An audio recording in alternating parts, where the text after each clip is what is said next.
This is the time to stand up now. We can't carry on like this.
This is the time to stand up now.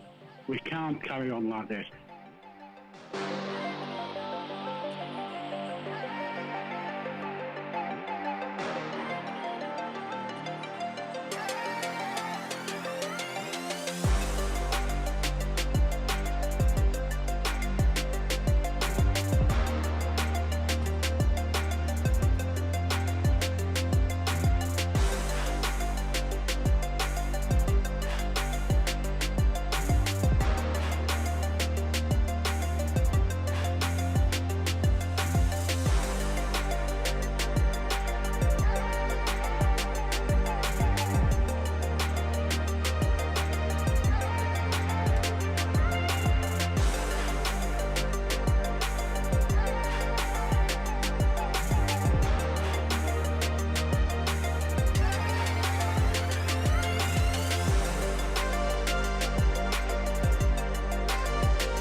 This is the time to stand up now.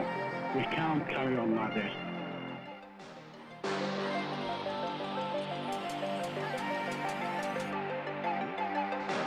This is the time to stand up now. We can't carry on like this.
Good evening.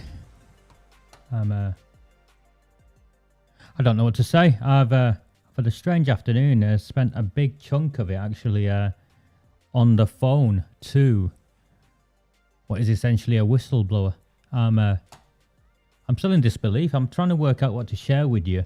and what to try and make sense of. But I'll get to all of that in a little while. We've got a couple of guests as well. We've got Gary and Paul from Proud of Oldham, who have been looking forward to getting on. So I'm going to hand over to them as soon as we run the opening credits, and we'll start. Yeah, my apologies, but I'm just I'm flabbergasted at what I've just been told. Do not fear them. Do not fear any of them.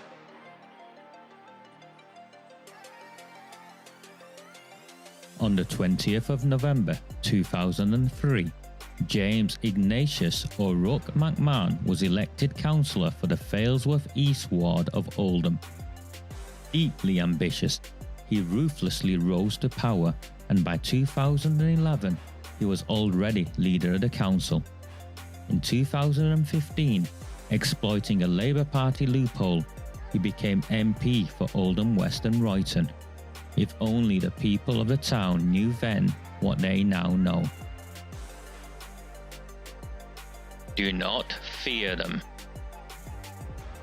Do not fear any of them.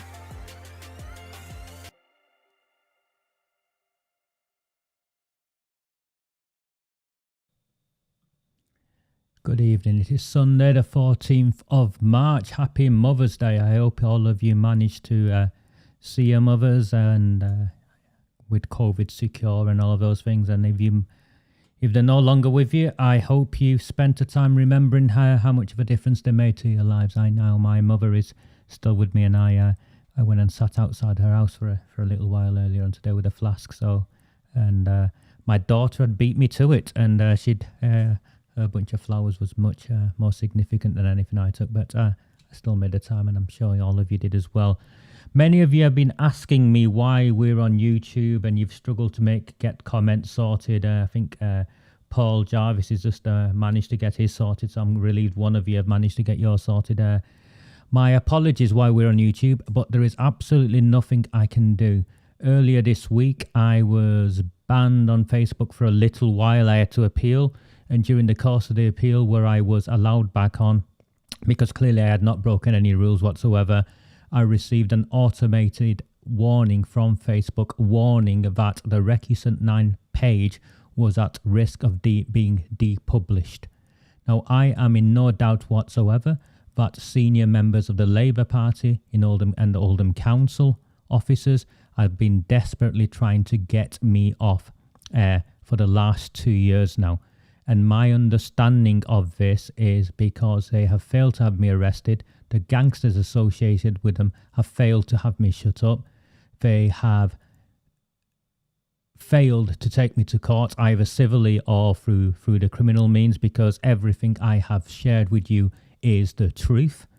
All of the documents I have leaked is accurate, honest. I am not in the business of fabricating evidence. I leave that to Sean Fielding and his mates in Oldham Council, Jim McMahon, Debbie Abrahams, Dr. Carolyn Wilkins, Paul Entwistle. I will name them all because they are the real criminals in all of this, and that they are trying to have my page depublished, I think says everything every one of you needs to know about what's going on. So that's why I am broadcasting through YouTube, because I desperately want to keep the Facebook platform running for as long as possible. There are over 3,500 people who follow us on Facebook. There's only 250 on here on YouTube because we're just getting going. So please, by all means, if you haven't already, subscribe to this channel. It's free, and it'll just give you updates. And also at the same time, what will happen is the analytics will work slowly when more and more people are made aware of what we're revealing. So if there's one thing you can do, it is subscribe to this channel. It's all private. Neil Wilby, Sean Fielding, none of those people will know that you're subscribing to a YouTube channel, so they can't send people after you. And that's why I'm on here. I want to continue to have that Facebook presence, because you've seen every day, practically every day, I'm revealing evidence or giving you analysis that's been missed elsewhere, which adds more and more pressure on this corrupt council led by a man that the police refused to interview, because if they did interview Sean Fielding, he would have been charged. I have no doubt whatsoever on that belief. if Sean Fielding had been interviewed, he would have been charged. Last week on our YouTube channel, we had actually, by the time the analytics came through, we had over 300 people join us for what was essentially a free transmission. These free transmissions are only possible because of the 120 or so supporters I have who are kindly donating, buying me a coffee, transferring money into my account. None of the money goes to me. It has never gone to me. Some of you will have seen earlier, I was out with Gary Tarbuck with a mobile camera and some mics and stuff. Every penny has been reinvested into trying to keep these transmissions running. Every penny has been invested into equipment. And I ask all of you who are new with us or who haven't donated before, all I ask is, see that support me icon at the bottom, buymeacoffee.com/Recusant9. Just buy me a coffee. Just go and spend £2 and buy me a coffee. The £2 all add up and make a massive difference. It pays for all of this and it allows me to keep transmitting. And without that, we're stuck. And you can judge for yourselves. All of you can judge for yourselves how much you knew before I came along and how much now you know and what value I bring to this town. And that's not me from a place of arrogance or anything like that. It's me from a place of, I need your help to keep going. It's as simple as that. Right, let me play this interview first. I played it early and then I'll get Gary and Paul on. So let me play this.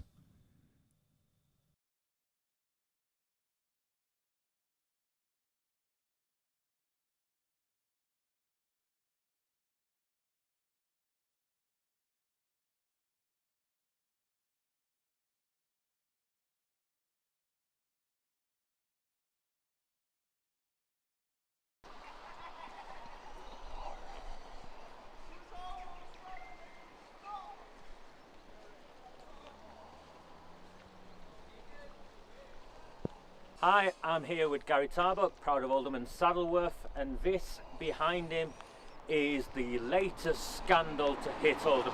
Gary, tell us what's gone on here. Basically, the plans were set quite some time ago to widen this road, which you see behind us. Initially, we was under the impression that only a few of these old trees would be taken down to facilitate that. However, last Thursday, we got a letter through the post box explained to us that all the trees were going to be taken down. When we asked other people in the village, they said they'd not seen such letter. So, as we suspect before, they've only given a small audience an opportunity to speak out against this, which we did. So we started investigating the rights and wrongs of what they were about to do. These trees have got a tree protection order, which the council obviously put on these trees. And let me just stop you there for a second. So these trees behind you that they've took down, yes, had a tree protection order on them. Yes. Okay, so that's a legal. It's legal requirement to go through the proper channels of at least a 21-day notice to a wider community so that they can put in their objections. Also, there are bats around here and there's been no bat survey done, so that's a crime against the Wildlife Act. That's two laws. Yeah. And again, when you revise a plan, which is what we believe they've done, they haven't given an opportunity for 21 days notice to let people object against this. So again, another rule that they set has been broken. So basically, like if I was going to put a wall up in my garden, I've got to give 21 days notice by putting signs up on trees and lampposts so everybody gets the opportunity to object if they feel necessary. That, unfortunately, here has not been done again. And the consequence of this is that the council, so the council did this, yeah? Yes, the council put this through. I didn't give a chance for the parish council to have their say. Our three elected councillors have not really been involved in this as much, especially the tree champion, the Labour councillor, Mr. Hume. Okay, so let me get this right. The council has illegally chopped down trees behind you. Yeah. And the three ward councillors, yeah, who are representatives of this community in Saddleworth, right, yeah. have not questioned the council as to what they've done. Councillor Bird, to be fair, has slightly got involved with this. However, So in my opinion, it's not been enough and an early opportunity when these plans or this idea of chopping these trees down came into effect. And the company behind us we've been issued the papers. We actually gave them the proof that what they were doing was an unlawful act. It's hard to prove it when you go up against them, but it is. Oh no, it's simple to prove, because the council have got to demonstrate they followed the law. Yeah. They won't be able to demonstrate they followed the law. And really, Gary, this is the outrage. Your councillors, your 3 councillors are there. It's a check and balance. That's why councillors exist. Councillors exist not just to represent the community, but to protect the community and hold the council to account. So one councillor, the irony is, he's some form of environmental czar. Tree champion, Tree champion, who's not uttered a single word. Nope. The other one's nowhere to be seen. Liberal Democrat Harkness, And then what you've got is Pam Brynne, who stepped forward and showed a little bit of courage by engaging on the issue. When we spoke to her. When you spoke to her. But now, she won't even confirm, she won't even agree with you that what's took place is unlawful. No. I've asked her to give a statement. I've asked her to email me, and I've had no email yet. So I'm still waiting out on this one from Councillor Brynne. So Councillor Brynne, the question to count, because we know the other 2, we know the other 2 are bought and paid for in Saddleworth. You know, we know the Lib Dems are bought and paid for, and we know the tree champion is just a Labour stooge who won't utter a word, and has been proven here. But come on, Pam, your council, you're the representative of this community. You need to speak out and demand from the council why this illegal action has taken place and who is going to be held responsible in the council, because that's why you're elected, Pam. In my opinion, the way I see it is, if I'd have been a councillor here this year, before this got proposed at council level, I'd have intervened and voiced my concerns and tried to hold it so that enough people could then voice their opinion and say what they thought about it, and then try to fight it to make sure that it was all went through the correct channels, and that if there was any way possible of stopping it, we would have done.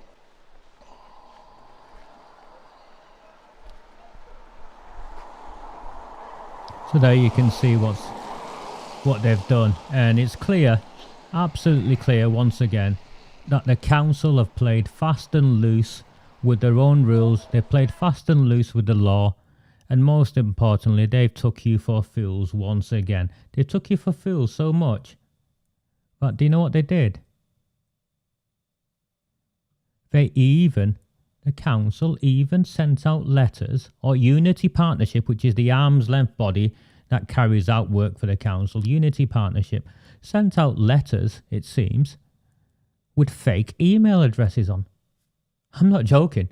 These guys are a law unto themselves. They do what they want when they want. Remember, the chief planning officer, after pressure from the community, after expose after expose, the chief planning officer in Oldham was suspended for gross misconduct. He then disappeared. And as a consequence of him disappearing, the council to this day have refused to say what the gross misconduct was. We don't know if he messed around with a secretary in the photocopying cupboard, or we don't know if he took brown envelopes with millions of pounds in it.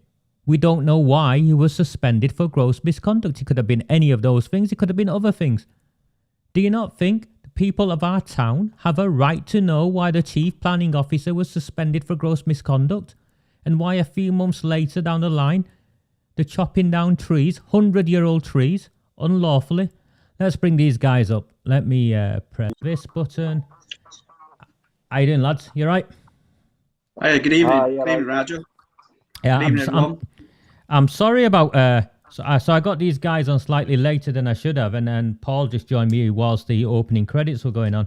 And you'll see why later on, lads. But I'm still flabbergasted at something I found out just minutes before we went on, which I'll go through. But what I want to know off you first is, come on, did they really send out letters with fake email addresses on so you couldn't get? Is that? Well, it won't surprise me if they had done. It's not a shock. No.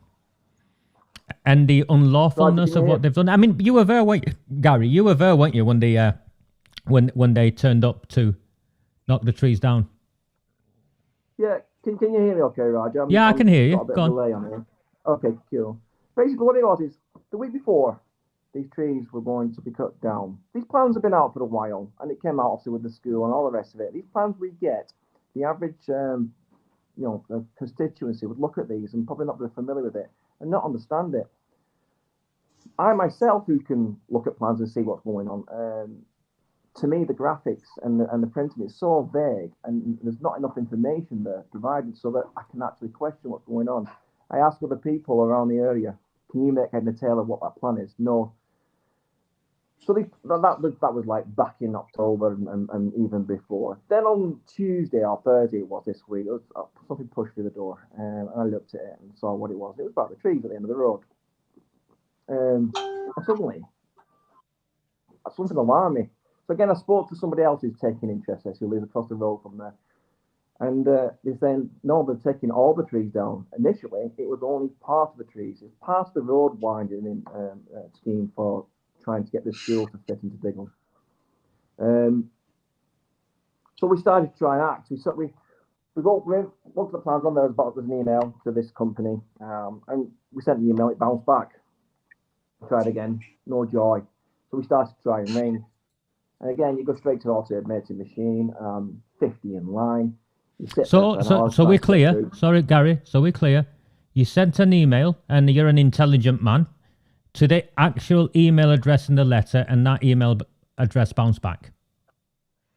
Yeah, like you said earlier. So I straight away then, what you do as a citizen of a town or a village, it's your council next, isn't it? So you try to speak to anyone, shout out an email, and various people then started, the tom-tom then started drumming in. People started to take interest in this and thinking, no, that's not right. It's unnecessary vandalism to take all the trees down. There's no need. What's the reason? We wanted to know why the decision had been changed to take these trees down. So people are now starting to buzz the councillors, Pam Byrne, Gareth Hartness and Councillor Hume. And as usual, and I weren't holding my breath. No response hardly, and then eventually we started getting eyes on some of the emails that were eventually, because eventually some of the people were mourning or rightly complaining. Mourning is the wrong word. And eventually we get an email and you see it, and it was from Councillor Byrne. She actually emailed the company and asked the questions, and we saw the replies, and then that was it. Nothing. So well, come on, time's ticking. The days were going along here, getting quite desperate. More and more people were starting to. I decided to make a video of it and say, right, just so you're aware, this is what's going on now. We believe it's not right. It's into bird season, nesting season. However, there are no nests in them trees. So this feels like to me they're trying to push this through before that happens, and there's nests in there, which then delays the plans to widen this road, and it cocks the plan up. I understand that, okay, but there's no bat survey being done, and there's plenty of bats all over here. And there's supposed to be several bat surveys done prior to any works going on with anything to do with trees or empty buildings. So that's another law they've brought. It's been unlawful. Now, we were looking through, and there's a few people around here, at lawyer level or sort of ex-solicitor level, and they're sifting through all the laws, and we're going through it and trying to make sure that this doesn't happen. And we thought we found one. Basically, giving notice to any plans that are changed, you've got to give 21 days notice minimum. It's their law, it's a council law. If I was to break it, for instance, if I want to build a wall in my back garden and somebody decides I want to make it a little bit higher, I've got to give another 21 days notice. It gives the chance for people to object to your plans. Well, that didn't happen. We then heard that these plans have been passed in principle by Oldham Council. So I was informed, well, it's supposed to go through parish council as well, and they've got to be able to give a chance to object or, let their constituents know. None of it happened. So we're getting quite desperate now. Weekend was coming. Monday morning, these guys are going to turn up with these machines and start cutting these trees down. Monday morning came up. The guy, you could see it, he ran up there with his paper, it all printed out, raised the hands on and said, what you're about to do is unlawful. You have not yet got permission to do this. And they just weren't interested. As far as they're concerned, those trees were going to come down. So it got to apparent that they weren't listening. They were going to do this. So I said, listen, no point in arguing. Move away. We then formed Councillor Byrne, I think she was quite surprised by the phone call and couldn't really react. But the point is, it's too late now. It's happening, and they're going to come down. Basically, in a nutshell, that's what happened.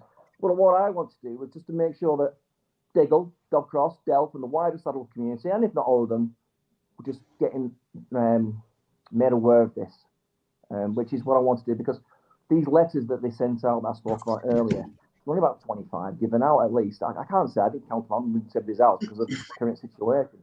But you ask them online and you ask them via the community groups, and it only went so far down the road. So they're telling as little as people as possible, so there's no knee-jerk reaction from the community.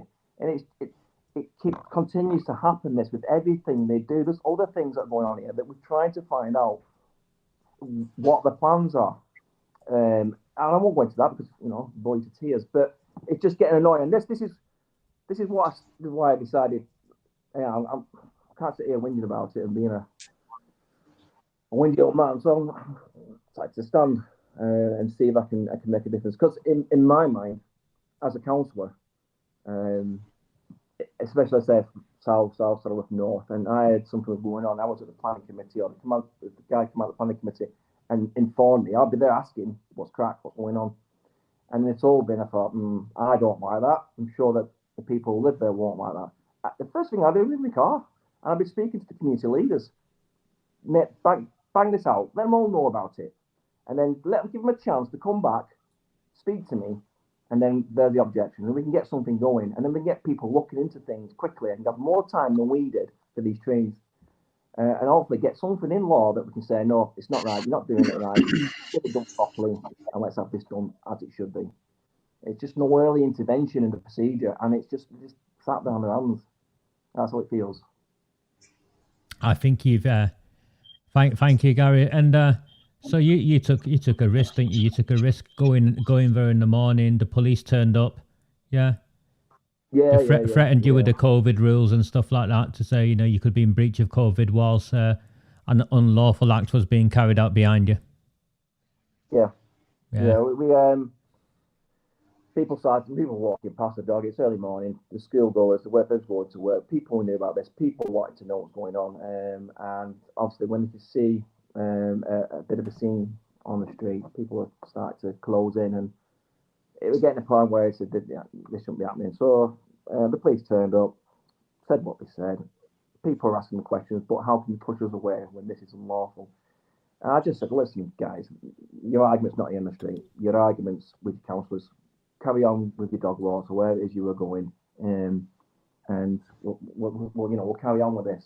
And then chainsaw started revving up, and machine shredders started revving up, and I've been sat at home listening to these trees being cut down. It's been rubbish, really, and the outrage and anger for what they've done is massive around here. Regardless of is it right, is it wrong, there was no need to take all those trees down. And the day, Diggle's in a valley, and this school they're building in Diggle, it floods, and then trees like this, they're big old trees. They're about 80 to 100 years old. They drink a lot of water that come off these two hills at either side of the valley. It's taking a lot of carbon monoxide from the traffic, and the extra traffic will be coming into Diggle now. Things like this help, and you sit there and you watch all these wildlife programs, Save the Earth, and then you just see this happening, and you just think, I'm getting confused here. What we're doing? Are we here to save the Earth? Are we here to stop global warming? What's they want to make Oldham the greenest borough in the country. Is that not right? Or the most environmentally whatever? They want to make it a gold star environmentally green local authority. I don't know what the crap is, Gary, but it doesn't match what I see with my eyes around me. Well, the irony is this I keep going back over this eco park in Abershore and Glodwick and down at the park there, to teach and to educate children that we should be saving our planet for the future of our children, and yet they're ripping up Saddleworth and Crompton and Tandle Hills and Fox Denton to build loads of houses in Saddleworth, Fox Denton, Tandle Hills and other places for council tax that we never see come back. About. Let me bring Paul on and get his take on what's going on, and then I'll put both of you on the screen at the same time, and we'll talk about the absence of representation, really, where you guys are standing. I think that's what it is. You've got councillors who are working against the communities that they represent. And Paul, I've got you up there. I mean, that's essentially where you and I met, which was a Save Our Valleys sort of work you were involved in, and something very similar, wasn't it? Complete disregard for the law, complete disregard for planning process, and we'll do what we want.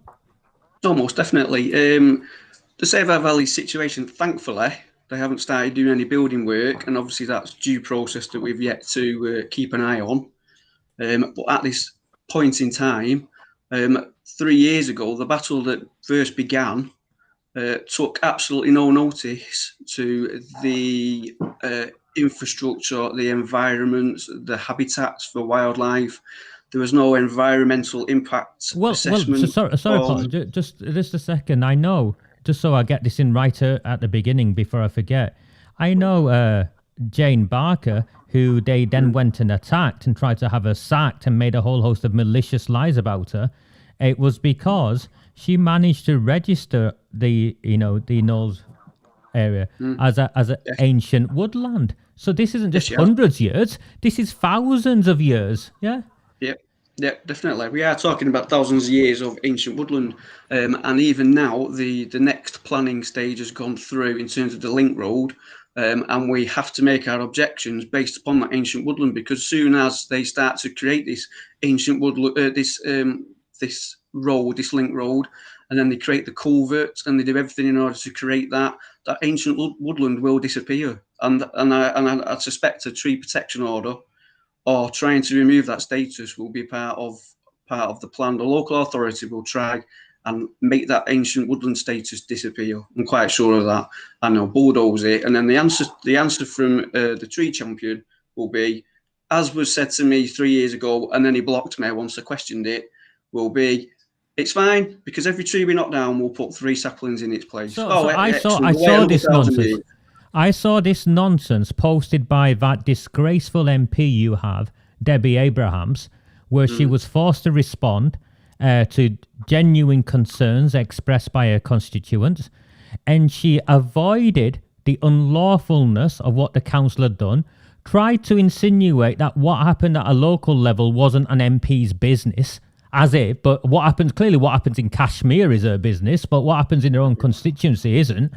And then she used this nonsense excuse, but they're being replaced by, for every tree they chop down, three new trees are being planted. I'm like thinking, yeah, but they're chopping down hundreds of year-old trees and they're planting saplings, and anyone can see it's completely out of order.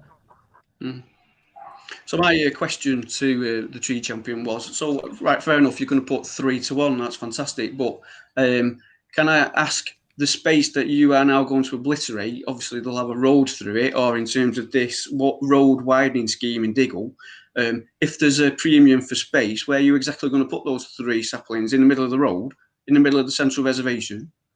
There's no space for 3 saplings, and then you'll end up chopping the trees down in 20 years' time because there's not enough room. They take us for fools, mate. They take us for fools. I'm not being funny, but they won't even plant those 3 saplings. It's just rhetoric. It's just to appease the community. Yeah, no, I agree. Let me put both of you on, because you've got that common ground, and to everyone who says, "Oh, the NIMBYs up in Saddleworth don't want this or that," this has got absolutely nothing to do with Saddleworth, because what they're doing to you guys, they're doing in Brighton, they're doing in SHAH, they're doing in Chadderton. Yeah, they're doing everywhere. The one area where they're not doing it, and he celebrated it, Sean Fielding, was in Failsworth, where as part of the Greater Manchester Spatial Framework, he got to take out some building on Greenland in Failsworth, and he celebrated it. So hold on, it's a complete disgrace, and what they're doing. So this is essentially about building schools, but it wasn't about building schools in Diggle, was it? Let's be honest. It was about claiming the land in Upper Mill for fancy houses that the school's built on. Anyone who knows Upper Mill knows that's a beautiful site, and it's ideal executive homes that'll give the council many hundreds of thousands of pounds more in council tax revenue every year. You can tell just by looking at what went on. So stuff you, Diggle, you can have that. We'll do a land swap in classic Oldham Council style. in Lees, in Springhead, you've got the Stonebreak stuff going on further up. Yeah, they're completely destroying all the natural green spaces. And as Gary Tarbuck said, the contradiction is this nonsense project of, is it 100 million, 200 million? I can't keep up with the zeros. Eco Park in Alexander, back of Alexander Park towards Fitton Hill, and even there they're up to the neck in scandal after scandal of how they've acquired land and how they've swapped land, because they've swapped land in the Eco Park with people in Fitton Hill. Fitton Hill won't even know about it. It was land left in trust for recreational purposes, green land left in trust, and the council have swapped it to land in Alexander Park, and now the land that they've swapped, the value was next to nothing, and the land in Fitton Hill is now clearly going to be sold to developers for, millions, and more houses are going to go up. It's a disgrace. The council's behaviour on building in this town is out of control, and it's only going to get worse, and I'll hand it back to you, because of this thing called Mark II, version 2 of the Greater Manchester Spatial Framework. Gary, you've got thoughts on that? Yeah. I mean, I don't know if it is aware that Stockport kiboshed. Sorry, Gary. Gary, let me just stop you. You're going to have to stay still, because when you zoom in, go in and go out of the out of your camera, your mic picks up and drops and picks up and drops. So try and stay still if you can, lad. Thanks. Okay. Yeah. Stockport Borough Council kiboshed Andy Burnham's plan for the spatial framework for Manchester. Basically, we've got to build more houses within our boroughs, our 10 boroughs. That obviously infuriated Andy Burnham, and he's had to go back to the drawing board, and he's basically going to make out a GM Spatial Framework version 2, which will be a reallocation of Stockport's allocation of houses to the other boroughs. So 1 second again, Gary. Sorry, 1 second. I don't mean to interrupt you out of any desire to hear my voice. The reason why I've interrupted you is Stockport were in Greater Manchester Spatial Framework version 1 net gainers. So they were winning. So actually they were having to build less houses than was necessary. So what you've got now is the other 9 areas have got to build more houses than ever before, because Stockport have withdrawn. Yeah, that's right. Yeah. So what we're seeing now going on around us, this is nothing compared to what's coming. They're going to build more and more houses, and they're going to say, well, the government are making us do it, or, it's something we've got to do. And it's just, what's going to be built. It's going to be built big houses, not for the people who can afford to buy, the first-time buyers. It's going to be the big houses where they can get massive revenue through taxes back to Oldham Council, which obviously, from what we've seen over the last few weeks, are getting us into bankruptcy, buying shopping centres, and yet, and the fallback plan, the guarantee is, well, we'll just keep building houses, and we'll just getting more council tax, and it's it's part of the plan, I think. And if you're not careful, Saddleworth is going to be urbanised. I mean, people love Saddleworth. People love coming up to Saddleworth because of the village, the characters of the village, Dobcross, Denshaw, Mill. But if we're not careful, it's just going to be one huge urban sprawl, and the villages will lose their identity, which is, it's a crying shame, because it's historic, it's traditional, it's lovely, it is what it is. And Oldham Council, they're the same banner as Andy Burnham. It's a Labour Party, isn't it? So it's in their interest to vote yes towards this version 2 of the spatial framework. Sorry, Gary. The urban sprawl thing was a big thing with Save Our Valleys. That was one of the big things that we said, because there are independent villages in the sense of Lees, Springhead, and Groton, and we were saying, well, as soon as you get rid of the Ashbrook, Thornleybrook valleys, then you create conurbations. The urban sprawl was such that you will lose the identities of those 3 areas. Now, in terms of the building of Knowles Lane, that development, I do believe that the past history was such that in order as a trade-off, I think Knowles Lane was possibly on the verge of being saved, and then they were thinking of Stonebreak. So of the 2 places, I think Stonebreak, ideally, was considered to be the best development site. And I think a trade-off did actually occur with council to discuss, right, which one do we want to go for, because Stonebreak was actually quicker But as it was, when they got to the point, they said, well, we'll just go for both, because look at all them, that's 500 houses. Look at the 500 houses. My information is the Labour councillor, Hewitt, tried to do a deal and save Knowles Lane with bartering stones, you know, and Fielding and his mate said, no, we'll have both. We'll have both. Because, you know, you've got to understand, lads, and you do understand, the council needs more money to sustain its massive communication team, its £250,000 a year chief exec, her £1 million. You know, you saw what I did with the budget and all of those, you know, 30 odd pages of £50,000 plus jobs that you know, that are protected. They need to protect that. They've gone through all of our reserves.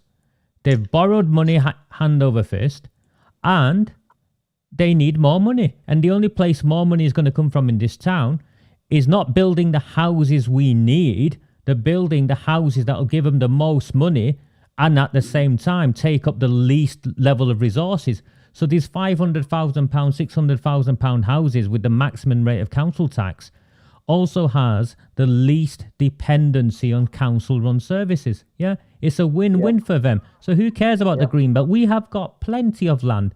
There's land in Durka where they knocked all those houses down. We've got plenty of land where we, if we wanted to, could build houses that attract young, mobile, enthusiastic families who help regenerate their town through their entrepreneurship, their enthusiasm. But we don't want that, because that will mean the town becomes successful. And if the town becomes successful, the natural consequences, the civic centre has to become smaller. Poverty is this town's industry. And that's why Sean Fielding and his team, and sorry, and I started doing this earlier because one of the Tories got in touch with me and tried to be clever. Last week, the budget went through. The budget was voted through in the council last week. I released I released an analysis of it beforehand that showed that the council's own auditors several times in the budget had warned the council of the risk of bankruptcy. This cannot continue, was the words that, you know, to the extent, to words to the effect is what the council's own auditors said. And when the budget went to vote, the Tory councillors sat on their hands and abstained, refused to vote against it, sat on their hands and abstained. Now, I know many of the people who listen to me are Tories. Sorry, guys, I don't care. Explain that to me. Since when did we elect representatives when it comes to the most important vote of the year for this town to sit on their hands and abstain? Pam Brine and all the other Tories sat on their hands and abstained. Are you lads going to abstain? No, absolutely not. Do you get elected to abstain? No. You're either for something or against it. If the community's for it, I'll vote for. If the community's against it, I'll vote against. Abstaining means that you've got no decision. You don't know what it is. So if I'd have been in council in the last 2 years, we've gone against both and freeze the council tax for the last 2 budgets. Yeah. You can't, can you? You can't justify abstaining, can you? You know, and the Tories strong, you know, the last remaining Tory councillors in Oldham are your way. You know, they're in the Saddleworth wards. They've retreated to the Saddleworth wards. And the people of Saddleworth need to know that, as well as Pam Brine refusing to challenge the council on their unlawful behaviour regarding these trees, as well as that, earlier on last week, they had sat on their hands, her and her colleagues had sat on her hands and refused to even vote on the town's budget.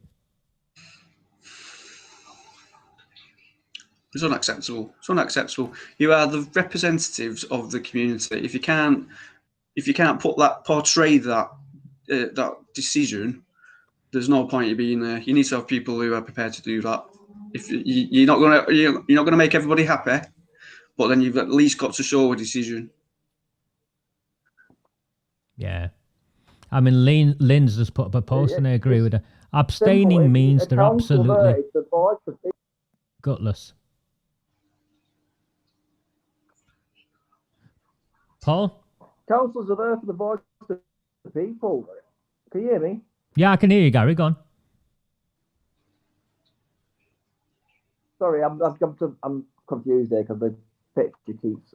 Councils are there to voice the opinion of the people. And like Paul just said, you're not going to please everybody, but you give them a chance. You give them a chance to decide. And if it's through a referendum or some sort of vote, whatever you do it, a petition, and what you do when you go back in that council chamber, you say no, but they say no. You say he's there to vote the way the people of his ward want. What they want is only his mission is that when it comes to voting. No, I agree At with the you. moment, Oldham Council, there's no opposition. There's no opposition Oldham Council, is there? I think that's what I'm saying, Gary. I think that's what I'm saying. Yeah. Sorry, there's a delay on my phone, so I might be over-talking you here. But the only opposition at the moment is, and the only platform we've got is social media, unfortunately, because we can't get out. We'll get out there. We'll get to me, and you can make your opinions of us, and I'll answer any question you want. I'll be canvassing around Saddleworth South, so please, friendly chat, more than happy to have the crap with you and tell you my thoughts. Thing that we want to do is be the voice. I want that. There isn't any. I can't see them, so I'll do it. Just another thing now, after what Gary's just said, the most important thing that we stand for, proud of Oldham and Saddleworth, is that the whip that we follow will be the voice of the community. Should I become successful and I enter the council chamber, there will be nobody above me telling me what to vote for. I will 100% be making my own decision. And that's your independence, isn't it? I've seen some criticism that you're a party, so you're not independent, but you are independent because enshrined in the party is that you guys, the only whip you follow is the community that you serve. The party cannot tell you which way to vote or not vote. I mean, that's that freedom is enshrined as a principle of your party, isn't it? So, for instance, the Labour Party councillors who I speak to offline all the time agree with me on many things, many of the issues I raise, but they daren't say anything because it'll be the end of their careers. Yeah. So what else? I mean, so if I'm not happy with something. No, I agree. I agree with you. You've got that freedom, and I'm looking forward to both of you. I'm looking forward to hopefully both of you becoming councillors because you've had successful careers. You are having, you're still in your career. Sorry, Paul, but I'm looking at Gary. You've had a successful army career. You've come back to your town, and you want to serve your town, Gary. Simple as I've served the country. I like to think I did a good job. I always made sure values and standards were always maintained. Decisions made on the ground when under high pressure situations, you think about what you should do, not what you want. And that's what you always put first. And I'd like to carry that principle and that philosophy over into councilship, to serve people, to serve the town, my town, where I live, where my family live, the community. It's simple. Brilliant. And again, following on from what Gary said, so I've worked in the NHS for 25 years, served my community that way, and then I did 5 years as a special constable. So I've served this actual ward as well, obviously Manchester as well, and Oldham Town Centre, but obviously I've served Saddleworth West and Lees as a police officer. So I'm now looking at the next stage in which I can serve my community, and this would be the ideal opportunity for me. And that's what I like about the pair of you. And this isn't an age discrimination thing, but we as Oldhamers can look around and see that whether we like it or not, whatever the equality rules and laws say or not, experience counts. Experience counts. An 18-year-old fresh out of college or school, deciding he wants to be a councillor, that inexperience, surely makes a difference to how world wise you are, how able you are to accept criticism and reflect on your own behaviors and how you can be most effective. Those things everyone goes on their own journey to getting to a good place with that. And whether we like it or not, that's a consequence of experience. And Sean Fielding was proudly portrayed as the youngest council leader, blah, blah, blah.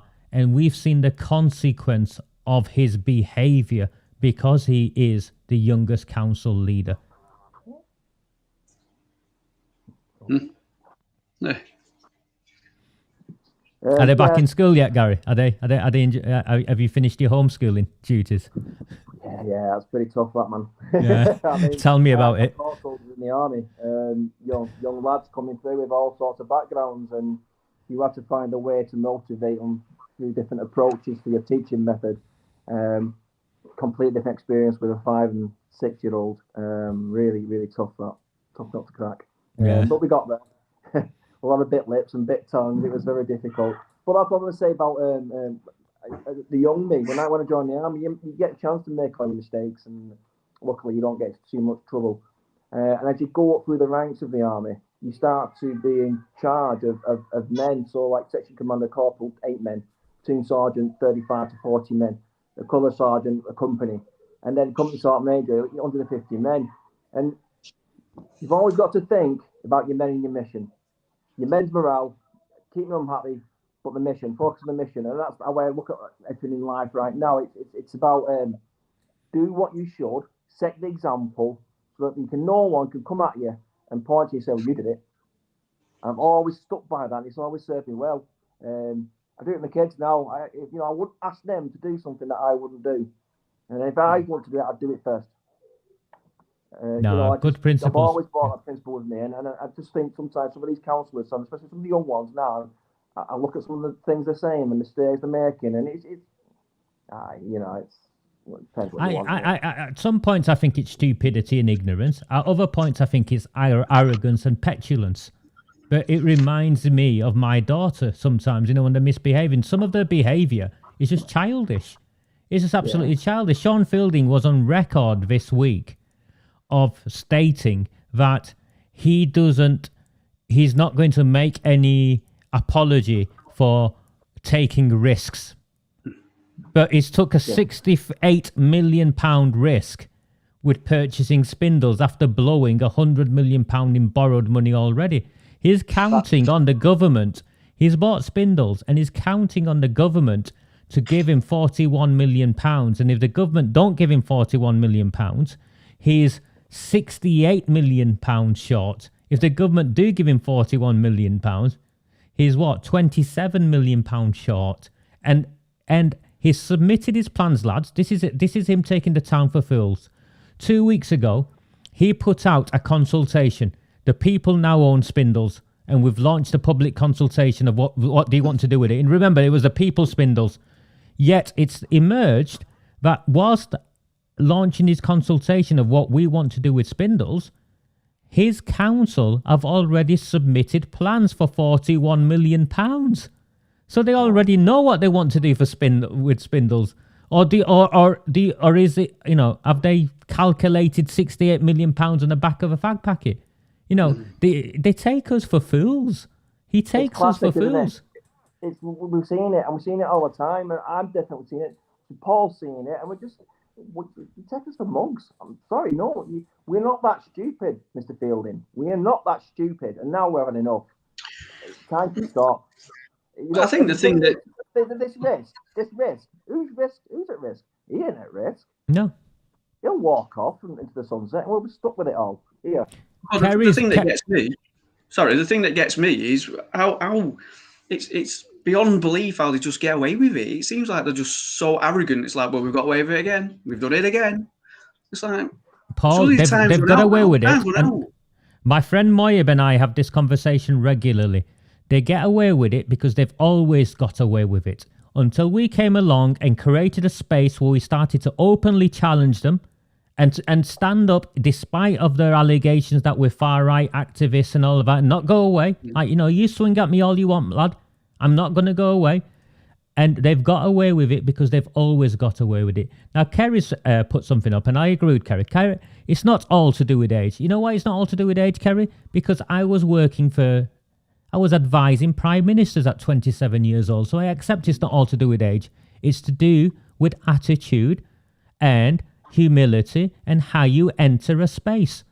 And even, you know, I'm close to 50 now, lads, and I still wake up every day and I look at the world and I think, what can I learn today and who can I learn from today? These people don't want to learn. They want to rule. They are dictators. They are tyrants. And those trees they've chopped down, and it's just, you know, it's just it, isn't it?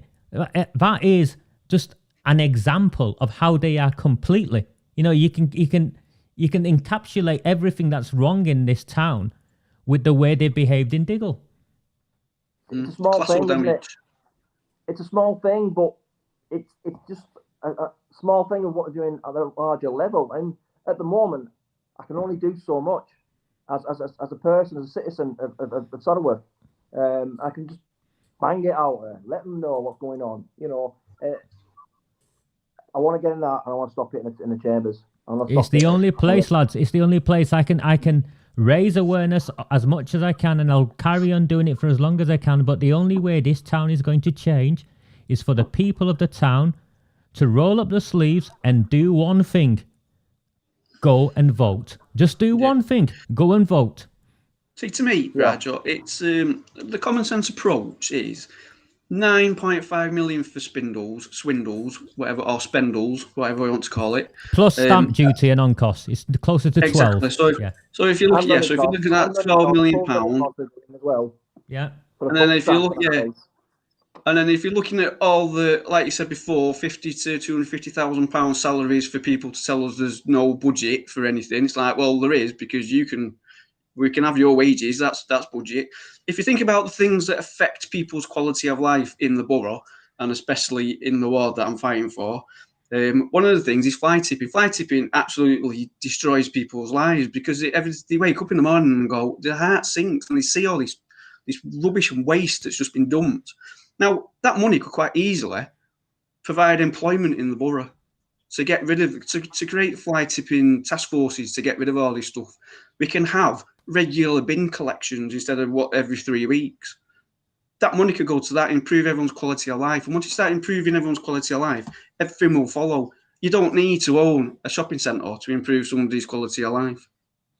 The shopping centre, the contradiction of the shopping centre is, it's very clear to any of us who've studied the details that the shopping centre, the purpose of it is to move his council from the civic centre and move them into the shopping centre and have a 5-star fit out of the shopping centre so they can be in new offices. And that's after the original plans of knocking down the civic centre were knocked back.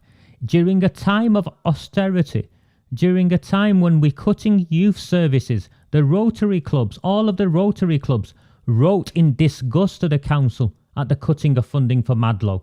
Yeah. At the time when the health centres in places like SHAH are non-existent, at a time when Age Concern, men in sheds, it was just vindictive what they cut there. You know, it's in the scheme of things, it's insignificant. And then it emerges this week because the Chronic Oldham guy, who's absolutely brilliant as far as I'm concerned, the Chronic Oldham guy released a document that showed, on top of the astronomical figures that they spend on their own communications team, they hide their press officers in the communication team so they don't have to declare how much they spend on press officers. So they've changed the job titles into communications. I mean, that's what they've done there. And that department has not had a single cut in over a decade. In fact, it's gone up and up and up. On top of all of that, it showed that this last year, they've spent another £60,000 or something on cooperative marketing, whatever that nonsense means. That's separate to the £1 million they spent on that stupid Polo Mint logo. These guys are taking us all for fools. And at the same time, When it goes wrong, the first place they look for cuts is with the most vulnerable. Let's get rid of youth provision. Let's get rid of a mental health project where a bunch of old guys go and do some DIY in a shed. Come on. To me, a better decision, Roger and Paul, is that Oldham historically is a market town, and it had one of the greatest markets in the northwest. Now, 9-12 million, however much it were, if that was invested back into there, and you redesigned it, you got it going, you got the bistros, you had a good manager in there, you had a variety of different things, you got the farmers in, the British farmers in to sell the local products down there, you attract people to come to the market. I've seen it in Salisbury, I've seen it in Durham, I've seen it all over Yorkshire. Market towns, it doesn't matter about the internet, people want to come because, one, it's a social thing. It's Absolutely. a hub for the community, right? The other thing I've done as well is that I put councillors, I've made it a thing where probably all several councillors will be there Saturday at the coffee plant or the donut shop or wherever, so you can come up and you can come to the market, buy your groceries. There's Cllr Tarbuck, or there's Cllr Shilton, or there's Cllr whoever. I've got a bone to pick with them. And you sit down, you discuss it, no pen and pen out, you write down what the crack is. Roger, I'll take it out with the council, I'll get an answer back to you. So therefore, more people are coming down because we've got two reasons. Lower the rates down, attract new market holders to come into town, right, for a certain amount of years to start it going, right, with this part, this 12 million. Now, Spindles, where'd you park to go to the market? Spindles, got great car parks, they're half closed, not being used. People will park there, and to get to Oldham Market, they'll walk through Spindles. Big shops like Boots, Top Man, or whatever you call it, Next, they'll see that footfall and they'll start reopening the shops. Yeah, I agree with you. Live back in Spindles. I'll add something. I've got someone working on it, but I'll say it live now. I've got one of the rabble working on it, so I have a nice team. So my team's been growing, and it's lovely. But but one of our team is working on this to find the evidence of this, and if it's true, then Fielding is in another mess. The story is that the Tommyfield Market, the land for Tommyfield Market, is in trust to the council. It doesn't really belong to the council. It was given by the Whittaker family for use as a market, and it needs to be used as a market forevermore. And if it's not used as a market, then the council have got to give the land back. It wouldn't be the first time in Oldham that the council has tried to sell trust land that doesn't belong to them. They've done it with Clayton Arms, they've done it with Lancaster Gate, they've done it multiple times where they've tried and failed to sell land that didn't belong to them, that was left in trust. So we'll find out sooner or later whether they actually have the right to sell Tommyfield Market. I don't think they do. I don't think they should do it, but I don't even think they have the right to sell Tommyfield Market. No, it's well, I'm sure they'll find a way. He's out of order. He wants to build houses there. He's claiming, the contradiction is, he's claiming that those will be houses that young families will want to move into, but we all know that they won't be. There'll be social housing, and it'll be the extension of that colder St. Mary's demographic and welfare dependency housing. Now, you only have one town centre.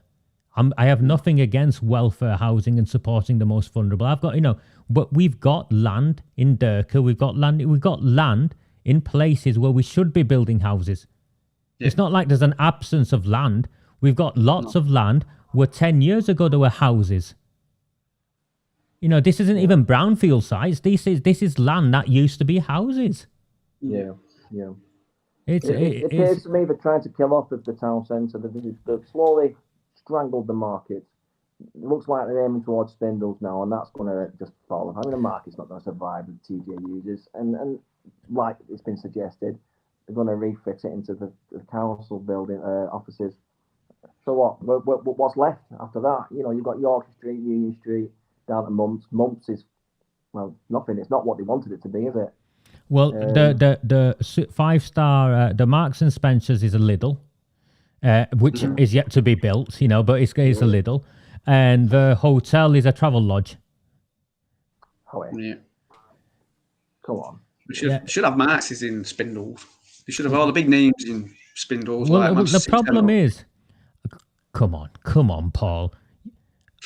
The leader of Oldham Council goes on Twitter and has his girlfriend put up his ripped underpants just after he's been forced to announce an inquiry into grooming gangs.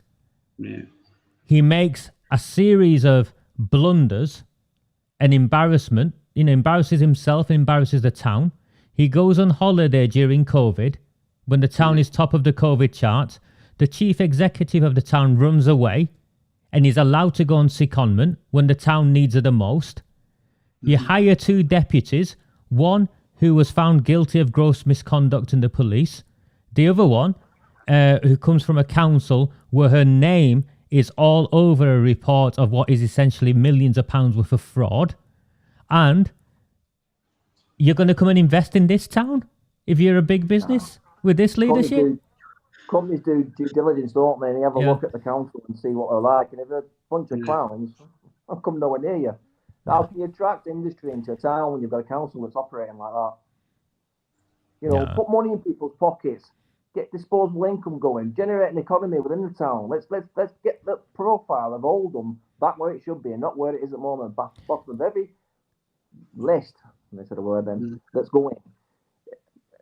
But the thing is you look around Saddleworth, right? You ever walk around, every toilet's closed, every bridge has been pulled down, bridges shut off where they can't walk, ramblers can't walk around here.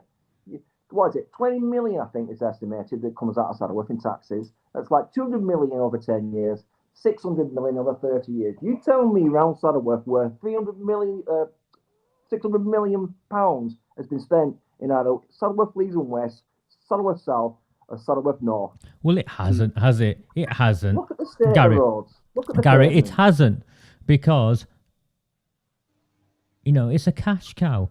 It's a cash cow to subsidise. And I don't think the people of Saddleworth would mind contributing their fair share if they got something back. I don't even think they'd mind if they got nothing back, if they could see improvements to the town. But they're just having money took for them, and there's no difference being made anywhere in this town. What can you show? What can you show that's improved in this town over the last 10 years of Labour? The fact that they have to fight for the gangs or a bank contest, and they have to beg, borrow, and steal, and people work bloody hard to keep that going, and it's a fantastic thing, and it's a characteristic at Saddleworth that is loved. All right, but 600 million? It shouldn't be an issue. It should not be a problem. It's rotten. It is rotten. The council's rotten. The roads, when you drive on the roads, they're horrendous, and the pavements within Upper Mill. There's nothing for wheelchair or pram access to get down these roads. I mean, next door neighbour, she has to have a scooter and she has to go up the main road, and it's a pain in the ass because it's thin anyway, the pavement. And to cross over the road, the side streets of the High Street in Upper Mill, she has to go up, across, and back down. Because it's a simple little thing, like a little side ramp onto the road to make it as smooth as possible for these people. It's just little things like that, just. We seem to be getting sold short, and the problem. The council has a number of problems, but one of the problems with the council and the councillors are what we as citizens prioritise.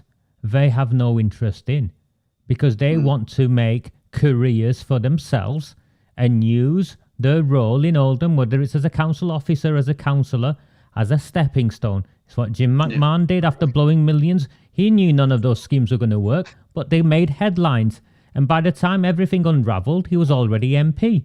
Sean Fielding thought he'd try and replicate it and do the same. Carolyn Wilkins has gone off somewhere, and they all talk about these schemes that they've created, but these are never... All we want, honestly, is our bins collected on time, our streets clean, our roads, in a way where we can drive up and down. The people of the town want to see the basics done well. And once the basics are done well, then we can build. But these people have no interest in the basics because they want careers. They have high political aspirations. As opposed to you two guys who've got successful careers, had successful careers, and have just come back and want to serve your town. Yep, definitely. Definitely. Yeah, I mean, I walk around Duststones quite a lot, and I can't believe how much litter there is around there now, and there's no bins. You get past the dam, past the boat club, past the memorial forest. It's at one corner, and then you start the leg back. There isn't a bin between there and the dam again, and yet every time I go up there, I fill up a bag of rubbish. Just because I don't like seeing rubbish on beautiful places like that, and you just think, a couple of bins put here, every bench that's been there for someone who's died in memory of somebody, and it's covered in plastic bags full of trash, masks, dog bags, and you just think, just put bins there, put a bin, make it easy for these people. But do you know where the bins are? The bins are where the cars can get in from Bin Green and from the car park, and it's just easy, it's lazy. You're paying how much for 2 PRs? Over £100,000. Remember when I exposed these 2 ladies, Jenny and whatever her name was, Jenny Harvey, I think it was one of them. They've both put their Twitters on private. If they had nothing to hide, why did they hide? And these are press officers. Both of them put the Twitter profiles on private. Both of them came from some newspapers, so they both had worked into, and their job, and they've done their job, to be fair, lads. Their job was to get Sean Fielding on national TV and raise his profile. So basically, he's hired a couple of ladies to raise his PR, because at the time, he was hoping to use Oldham as a stepping stone to becoming the MP for Rochdale. Yeah. Well, lads, I've got something else to share with you. I'll do it whilst I've got both of you. And I normally do this with Moya, but I'll do it with you two. I don't know where Moya is, but I'll do it with you two. He's in fact, I do know Moya is. He's gone for some food. He sent me some messages. I need to drop some food off for you lads, but he's gone for some food. So my phone bleeps and he's sending me pictures of the food he's eating. Is what he's done. But I need to share this with you. The Labour Party have something called the NEC. It's the National Executive Council. It's the highest level of the Labour Party. You know what the rumours are? From, my rumours, Labour sources. AROOJ SHAH, childhood friend of a heroin dealer, is being nominated to stand at the highest level of the Labour Party. Sorry, who's laughed there? Sorry, I heard someone else laughing in the room. Sorry, it's me. Oh, my good lady wife. AROOJ SHAH has aspirations to to represent the Labour Party on the National Executive Council. This is the highest level of the Labour Party. Well, Labour Party, it's over. So why do you stand as a councillor in the Labour Party? Gary, I've got to ask you. Your grandpa was a Labour man. Why didn't you? You could have done. Would you? Would I? No, they've kicked me out. They've expelled me for refusing to remain silent of the grooming and gang rape of children in my town. Well, first of all, you got Corbyn, who won't stand to attention or dress decently at any memorial service for the dead. Our country's dead. So that's the first thing. As a soldier, sorry. Yeah, I agree with you. I completely agree with you. The fact that he talks to IRA members, and it's reported he's heavily involved with that. Again, and then you look at what's happened to soldiers now, they're getting prosecuted. Yeah. For what happened in the streets of Northern Ireland by the Tory government. Sorry. My granddad, he'd have turned his grey because he was a serviceman. He fought in the war in the Navy, ship's engineer. Down he nervous town, Labour through and through. The old family were. We were out in the streets knocking on doors. Have you voted yet? As you do. Sat outside poll stations, watching him coming in and out, making a note. He did it all for him. My mum's sister, they all did it. And what for what? For what it's become now, the Labour Party? No, and I agree with you. And I think that our town, the townsfolk, has got to get to a place because they abuse our loyalty. I repeatedly say this. The Labour Party abuses the loyalty of the working class. And we need to stop voting for them. This thing, and it doesn't mean go and vote Tory or Lib Dem. I don't care. But just stop voting blindly because my father voted Labour or I've always voted Labour. We need to start opening our eyes and see for ourselves that the Labour Party today and this bunch of Labour politicians are in no way representative of the Labour Party that all of us grew up admiring and belonging to and fighting for. These people are not our people. But also, a local election can't be based upon national issues. A local election is about what's happening to you personally inside your ward. Of course it is.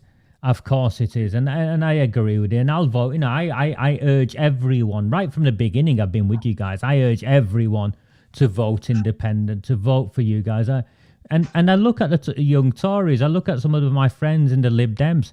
They're not Tories. They just couldn't bring themselves to join the Labour Party. They're not Liberal Democrats. They just couldn't bring themselves to join the Labour Party. And unfortunately, they've got trapped in a big political party's infrastructure, if they've got in, where they've got to toe the party line. They've got to do as they're told. My information is, when the Tories abstained at the budget, and I keep going on about this because the symbolism of this cannot be underestimated. The elected opposition abstained at the budget is just unheard of. My information is the party's instructions were to vote against it. So clearly these Tories are in bed with the Labour lot in the same way the Lib Dems are in bed with the Labour lot. Yeah. You know, it's just Pam Brine. She's your councillor up your way, isn't she, Gary? You know, she's where you live in Diggle. Yeah. She sits on the standards committee that is meant to investigate dodgy councillors. Really? She sits on that, and that standards committee has time after time refused to investigate Sean Fielding. This is a man who wrote to the employers of private citizens and tried to get them sacked by lying about them in his official capacity as leader of the council. And this standards committee didn't think there was anything wrong with that. Pam Bryne's one of them. Well, he chooses to not give anybody a right reply anyway. It's a kangaroo court when he speaks, and if you want to challenge it, it's, well, unlucky. I don't want to hear it. Which is not democratic in its own right. Nothing is democratic when it involves that man and his controlling party. But you look at the Oldham Times and the Oldham Chronicle, them two papers that are obviously quite biased towards the council, and he sat there complaining that he's getting bullied. And you know, he's getting names called. He started it. It's not just that he started it. No one else has got involved in that now. He went after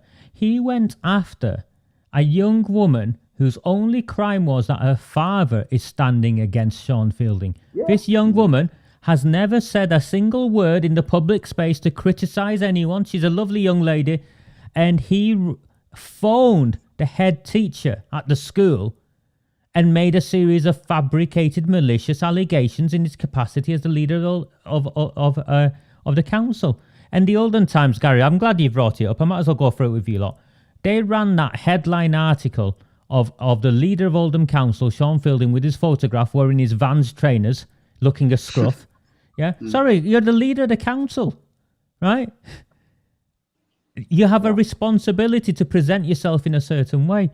And the Oldham Times, Nick Jackson, his name is, the chief reporter, headlined the story where he painted Sean Fielding as the victim, Gary, as he portrayed, you know, falsely. And he basically the Oldham Times launched Sean Fielding's re-election campaign. What they did... How much did that cost him? ...is unlawful. They won't say... How much does that cost him? The council fund the local press. They are refusing to answer how many thousands of pounds, tens of thousands of pounds, hundreds of thousands of pounds the council fund the local press. It's a reciprocal relationship. Yeah, it's a bribe. That's what it is. It's a bribe. And all this time, we're cutting youth projects. We're not building doctor surgeries, health centres where we need them.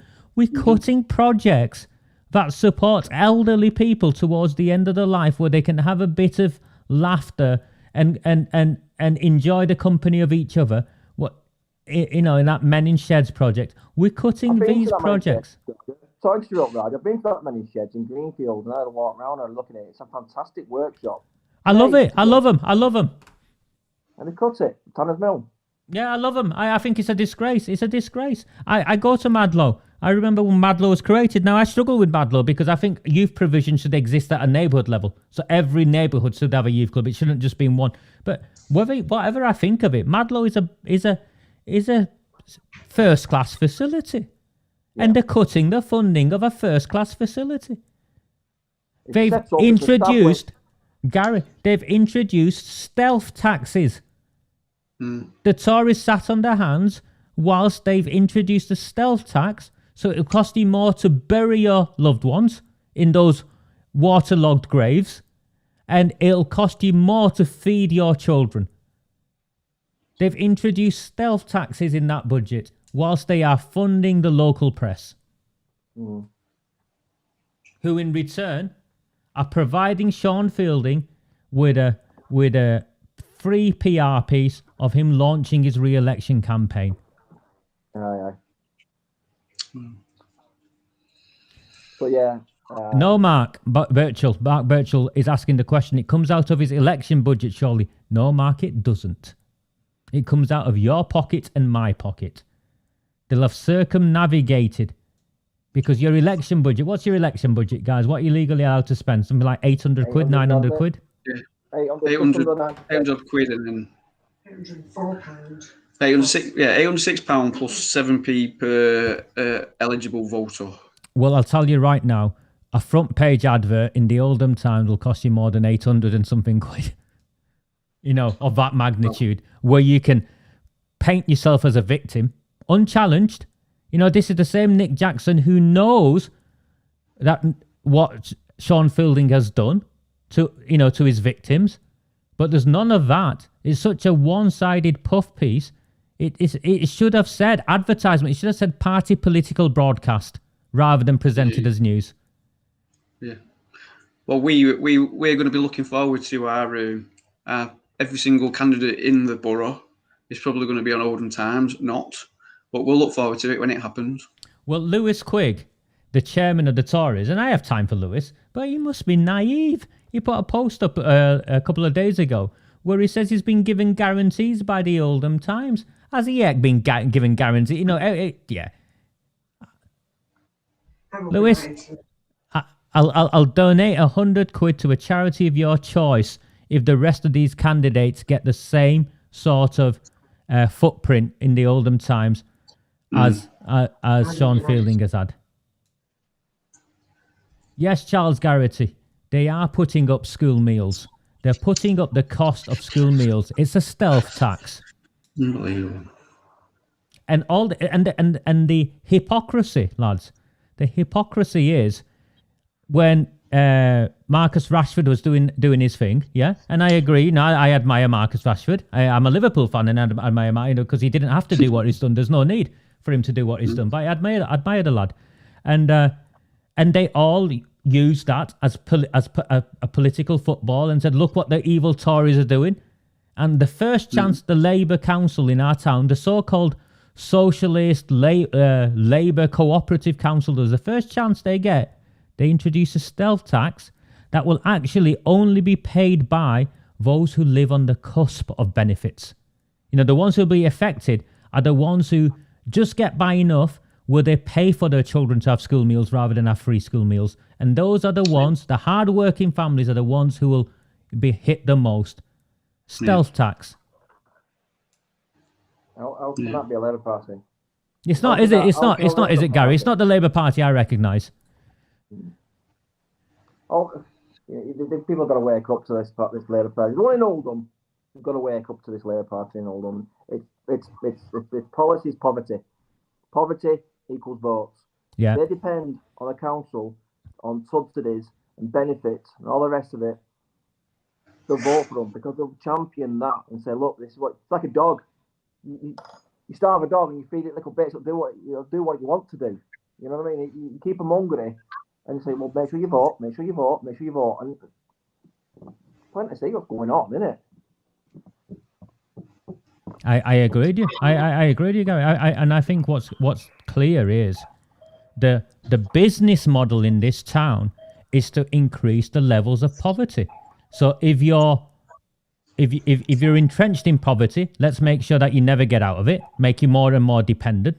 If you're on the borderline and you're working for yourself, let's give you a slap, like the free school meals. So you wake up in the morning and you look around and you think, what's the point of me working when I'm barely making any more than being on benefits?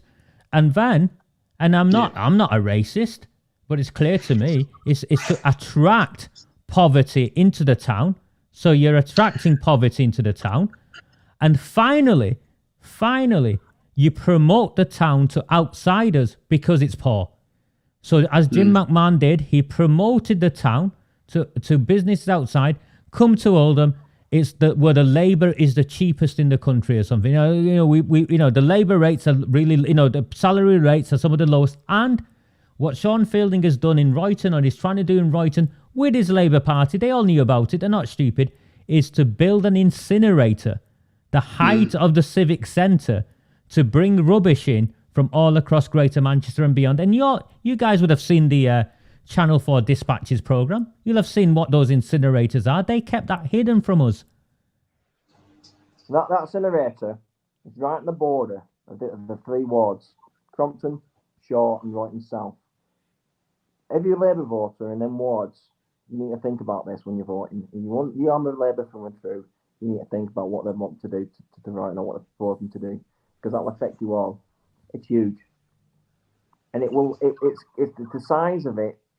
There's not enough waste in Oldham to make it a viable option. It's going to be taking Greater Manchester and possibly half out of Yorkshire's rubbish into there. It's going to be dealt with in Royton South, SHAH and Crompton. You'll all see it. It'll be a beautiful thing to see. Big, concrete, horrible building. That's what you want. Vote Labour. If you don't want it, vote independence if you've got one. I agree. Look out the window. Look out of your window and you'll see a smoky chimney dominating the skyline, pumping out toxic gases. And Sean Fielding is on record for supporting it.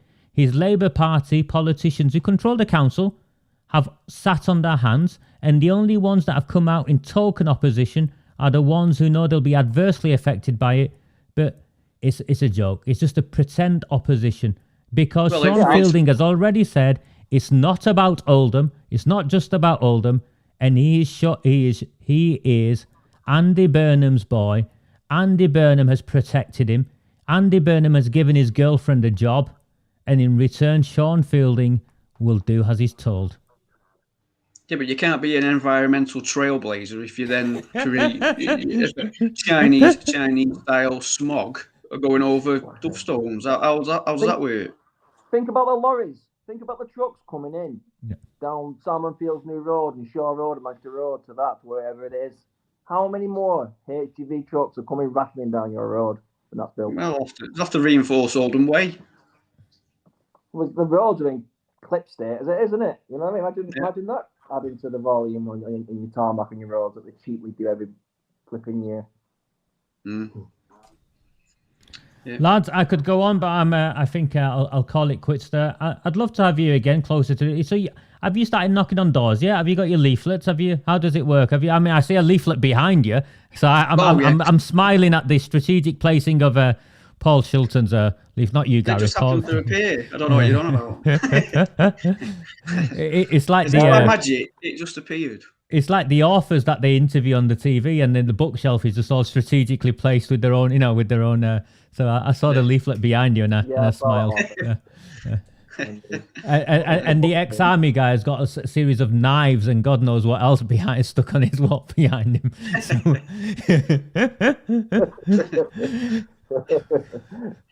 Too late now. Got the camera down.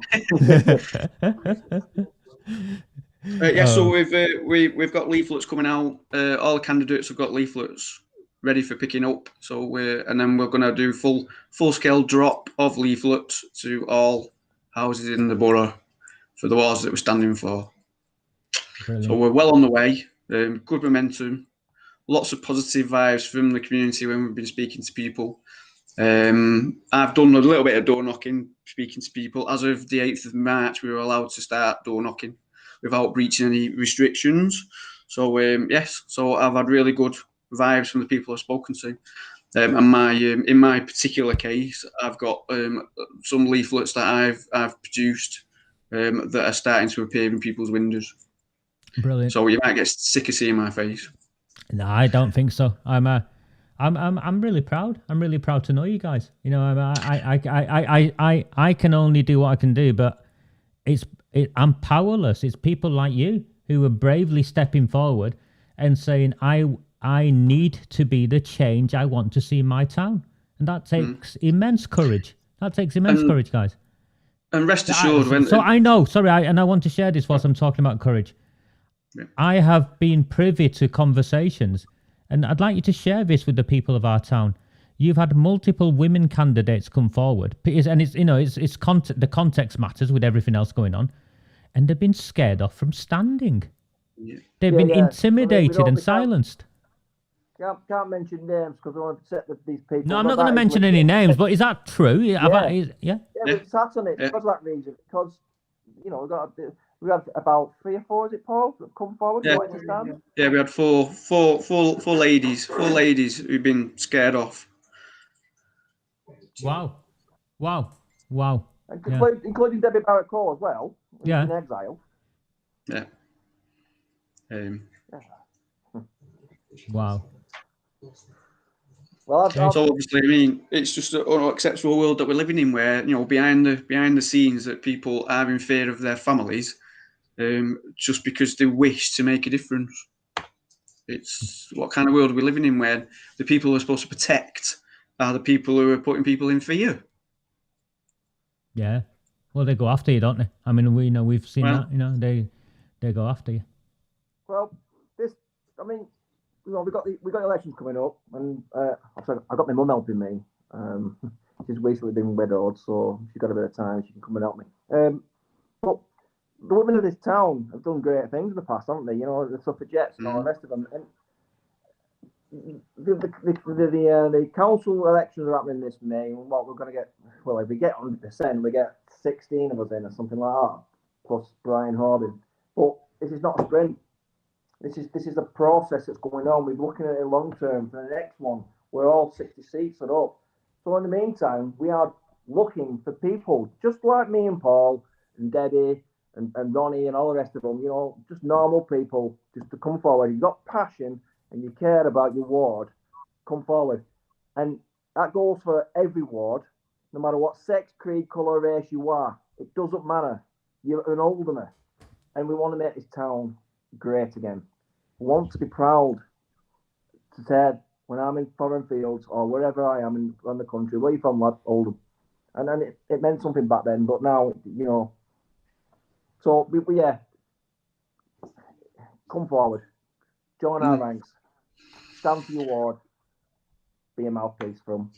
Yeah, stand alongside us. Absolutely, lads. Listen, I'm going to call it quits there. I'm going to put a transmission thing on. Please turn on the YouTube and watch the rest of it, because what I reveal will be, this transmission is short, by the way, so the transition. So, but I need to go and get a drink. So if it just pauses the video, don't mind me. Gentlemen, thank you very, very much for giving up your Sunday evenings and joining us. Thank you very much. I always value speaking to you guys, because it means I don't feel as lonely, and every time any of you puts a message up, because it's lonely, because if you'd believe these people, they present us as nutters, they present us as and we're not. We just want the best for our town.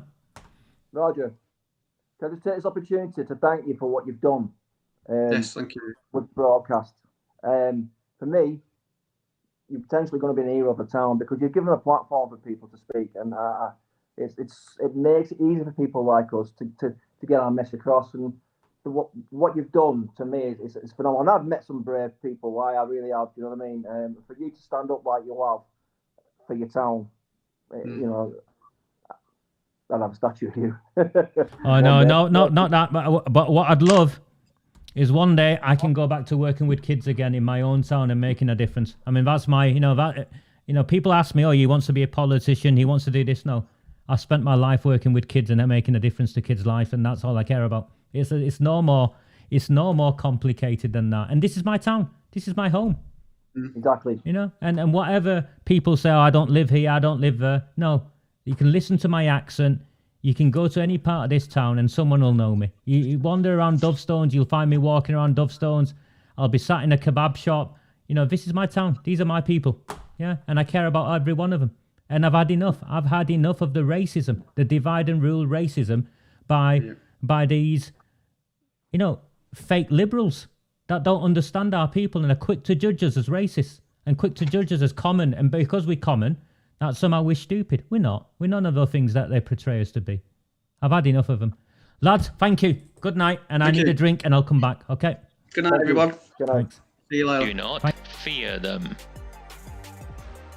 Do not fear any of them.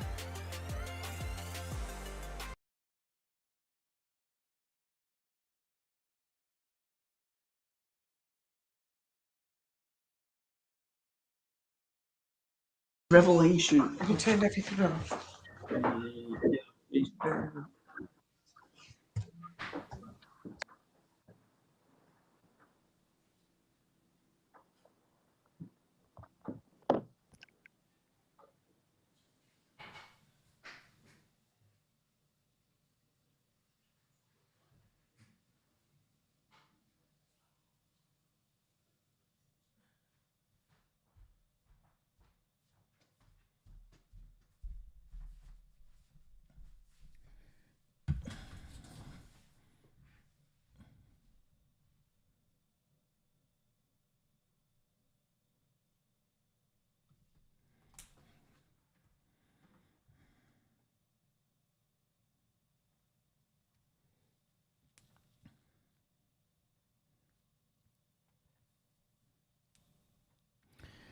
Gary Tarbuck, Paul Shilton, you can make your minds up. None of you are stupid. But what a difference those two lads will make in the council chamber. What a difference those two lads will make for our town. I don't think they go delivering their leaflets before anyone's opened the door and run away, do you? Nah, they'll stop in the street and talk to you. They are absolutely brilliant. And I'm honoured. I'm honoured to have met them in this process. I didn't know any of them. Gary I met for the first time a few months ago, just before lockdown, and Paul I met through his work at Save the Valleys. And when I first started finding out what was going on, I thought, nah, can't be true. But everything we think can't be true ends up being true in this town with this council, doesn't it? Yeah. I'm going to put this up. Absolutely, Evan. Too genuine. Yeah. Yeah. Brilliant. And yeah, Paul, I stand by all the independents, and I think we're all on a journey. And I think, you know, I don't care if you're independent, if you're proud of Oldham, if you're Failsworth independent party, or even the, you know, I look at even the Oldham Hearts, and I'm not comfortable with some of them or some of the, but they're standing for their town, they're standing for their beliefs, and this is democracy. And we don't all start where we want to end up. Our viewpoints, our thoughts and opinions, our experience, it's all a journey. And if we want to improve our town, we've got to take all of our people with us. It's no more complicated than that. So, moving on, I have an event coming up in a couple of weeks. By all means, please sign up to it. It's going to be comedy. It's going to be hilarious. It's going to be absolutely brilliant. And it's called Jihadi Jim's Samosa Guide. It's the first of my samosa guides. And this samosa guide is all about postal vote fraud. How to use postal vote frauds to win elections. Jihadi Jim, of course, is a fictitious character, not to be confused with anyone alive or dead. And as I explain in my promotions, samosas are in the interest of equal opportunities. The samosas are filled with meat, vegetarian, vegan and gluten-free variants. And in the interest of anti-racism, the samosas can be replaced with a pastry of your choice. You can have a cheese and onion pie if you wanted. Whatever. You know, you get the picture. But it's going to be absolutely brilliant. I will reveal everything I know in a comedy way about how postal vote fraud works. Now remember, the Electoral Commission themselves ranked Oldham, listed Oldham as one of the highest priorities, highest concerns that they consider to be at risk of postal vote fraud. It's not me. The Electoral Commission said that Oldham ranks up there at risk of postal vote fraud. So please sign up to it. It's on Facebook. Facebook one of the reasons they're trying to get rid of me is apparently none of this is original content enough, and they want to see more original content. I didn't realize it was up to Facebook to tell me what I can and can't broadcast in terms of original content, but Jihadi Gyms, Samosa Guides are most definitely original content, and I urge you all to sign up to the workshop. It's going to be brilliant.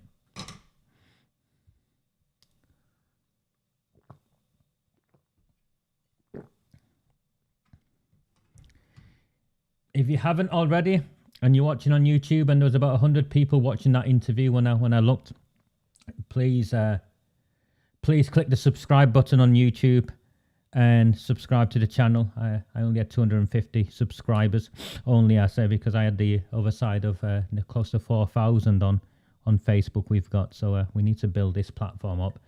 And if you're new, if you're not a supporter, please do consider buying me a coffee. buymeacoffee.com/Recusant9. You can see it on the screen.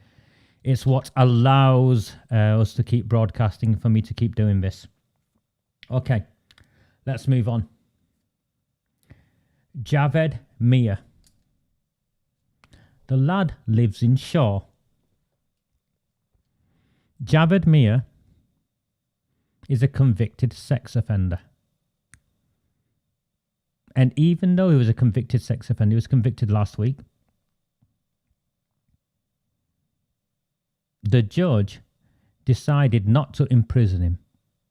And the reason the judge decided not to imprison him was because he might lose his job. I'm not joking at all. He might lose his job.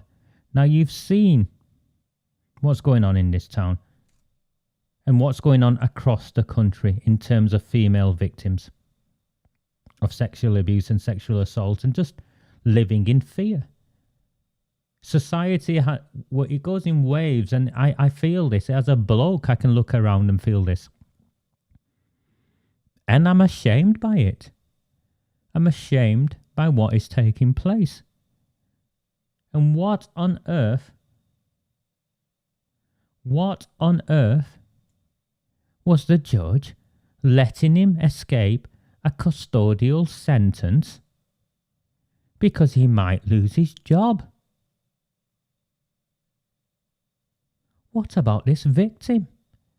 The young woman he wrestled to the floor and sexually molested her was only able to fight him off because she reached her phone and activated the SOS function. What do you think he was going to do to her if she hadn't done that? Was he just going to have a quick grope and say, "Thanks, love," and head off for his fish and chips, or on his way to the evening prayers, or wherever he was going? No. I think Javed Mia had more sinister intentions. The Daily Mirror reported it and described him as a dad. I'd describe him as a monster, not as a dad. The Oldham Times, Nick Jackson, go to Rochdale, go to Rotherham, go and ask them what they think of the local press. The victims, the families, the communities who fought against the paedophiles and those that protected them will all tell you the same. The local press were complicit in the cover-up of the grooming and gang rape of children. The local press were responsible for helping hide what took place and thereby making sure that it continued. Now, in a town such as Oldham, with the local press, it's now 7 days a week or whatever it is, Oldham Times. Go on the webpage now. You'll see story after story of regional news, national news, how much a house is worth somewhere.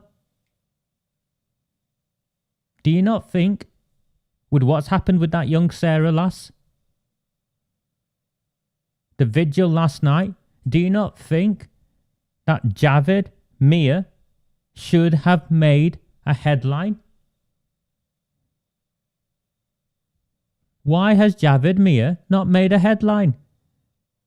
Nick Jackson and his mates reported it, buried in the small print of what happened in the courts today. That's right. They buried it in the small print. Let me try and find it for you and I'll put it up in front of me so you can see it.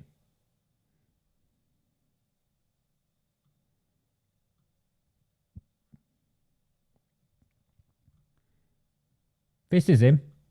This is Nick Jackson. Oldham Times, ain't you, Nick? Disgraceful man. Despicable man. Absolute scumbag. Why did you bury the news, Nick?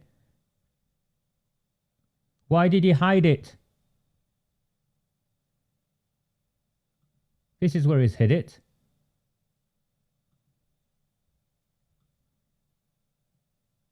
There. Before the courts.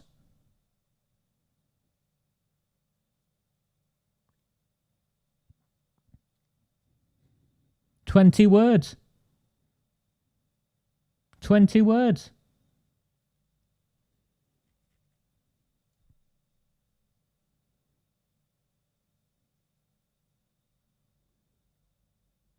Sky News reported on it this morning. Anita Lowe messaged me. Thank you, Anita. A few others messaged me as well, saying they'd seen it on Sky.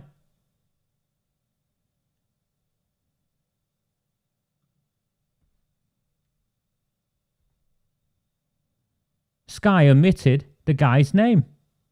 I wonder why. They omitted the town.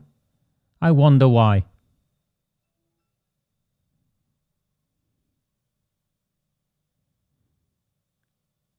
I have a mind to go and find out where Javed Mia works and announce it next week. Javed Mia works at this place. I can find out.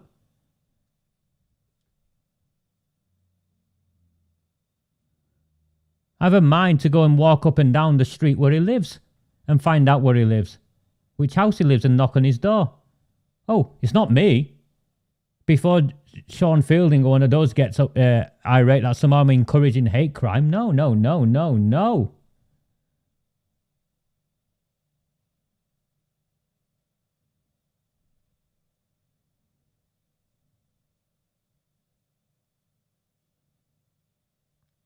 The Oldham Times has revealed his address, haven't you, Nick Jackson? The 23-year-old of Lee Street, Shaw. That's not me. I have a mind to go and have a look. Walk up and down Lee Street in Shaw, knock on a few doors, and find where Javed Mia lives.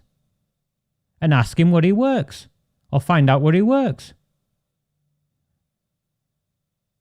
Now, I've deleted post after post on my thread after I released this last night, making reference to street justice and all that. I'm not interested. Please, no.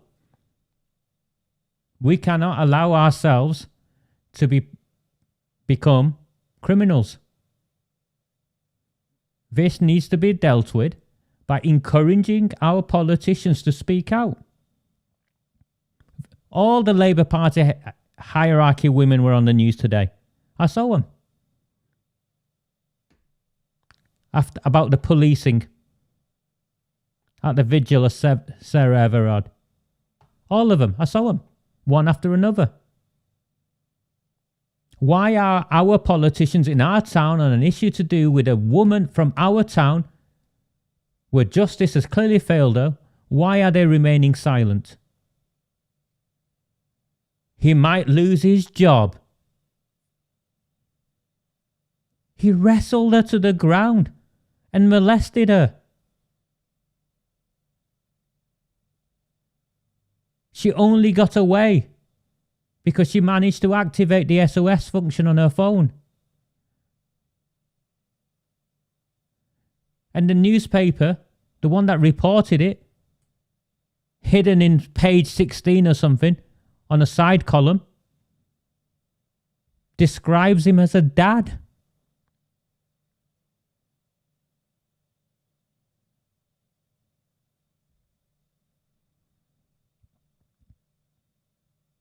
There is a problem in my community. Javed Mir, by the way, I don't know who he is. He might have the same surname as me, but he sure as hell isn't related to me, and if he is, I've disowned him.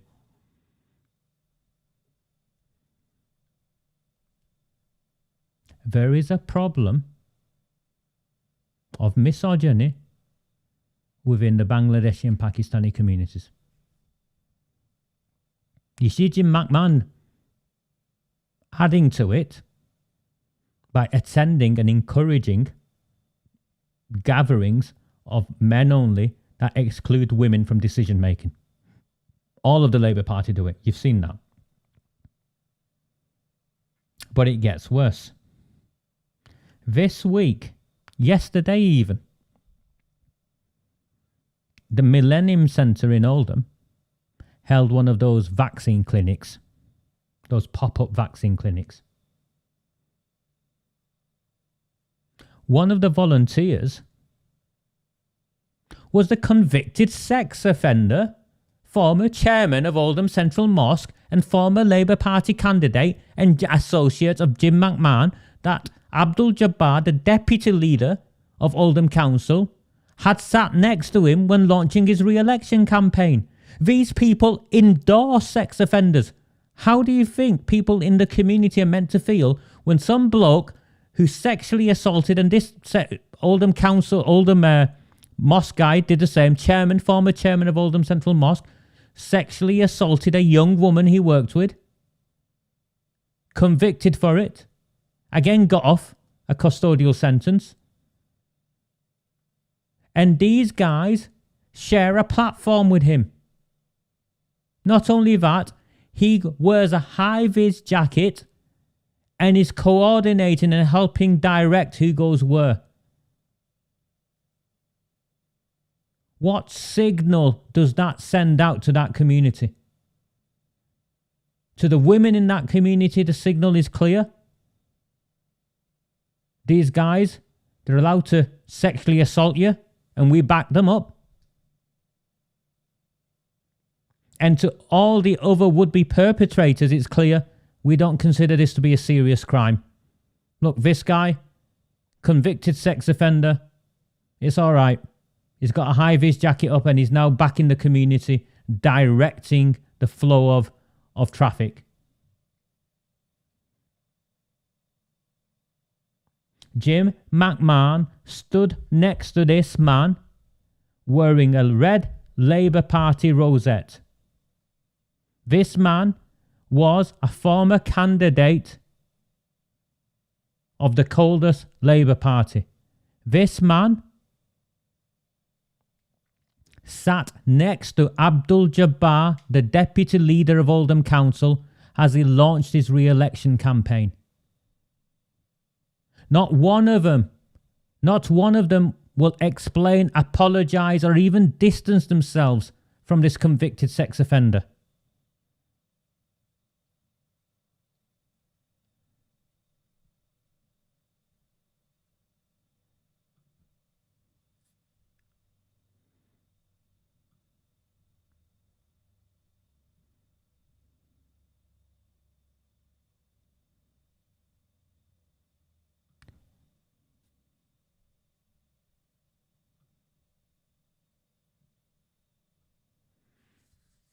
I don't know what to say.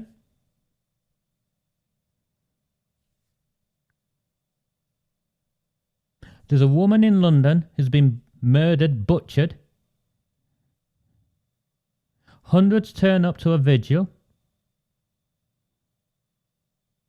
politicians from the Labour Party speak out about the treatment of those who were protesting or turned up to the vigil. And at the same time, in Oldham, Javed Mir from SHAH is let off, because that's what I see. Let's go and do so many hours of community service. He's not put in prison. He's let off. He's let off for pulling a woman to the ground and molesting her. She barely gets away. And not a single politician in our town speaks out. And the newspaper, Nick Jackson and his mates in the newspaper, help hide it.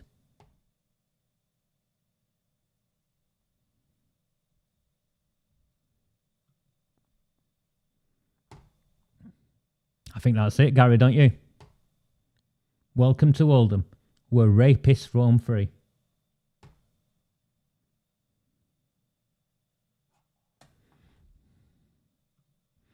Mark, I don't know who his employer is, but if I was to hazard a guess, my guess would be some owner of a chicken shop or a restaurant with clear links to the Labour Party. I put a joke up yesterday.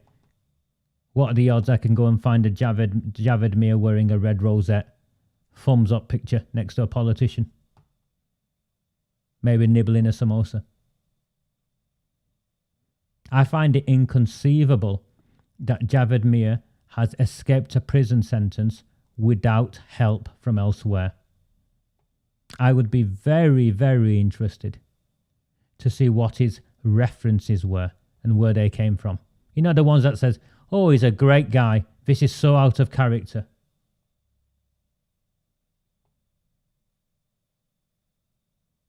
Remember, Shabir Ahmed, the ringleader of the Rochdale grooming gang who worked for Oldham Council, received a reference from the mayor's office in the town.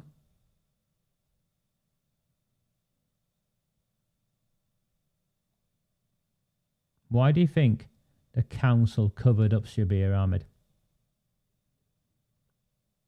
Surely the one feature of prosecuting criminals in our country is through the sentencing, it acts as a deterrent to others.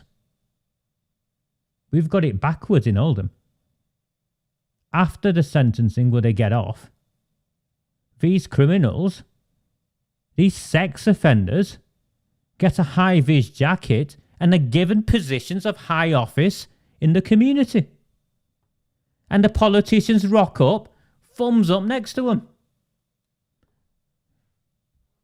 No wonder there's a bloody heroin dealer who's declared as a childhood friend of the deputy leader of the council. No wonder she wears a red rosette next to some guy who's kidnapped and tortured some kid. This town is messed up.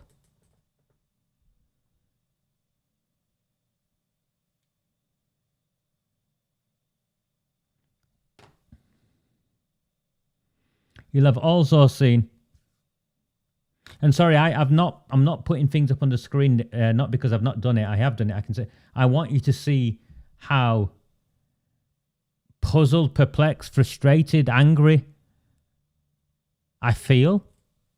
This isn't an act. I have no notes beyond, there's nothing here but a camera, a pen, and I've gone and got myself a glass of Vimto.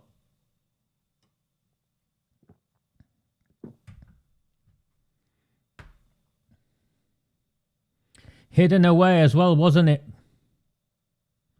Let's have you up again, Nick. The Oldham Times has gone 6 days a week. We report everything that the council tells us to report.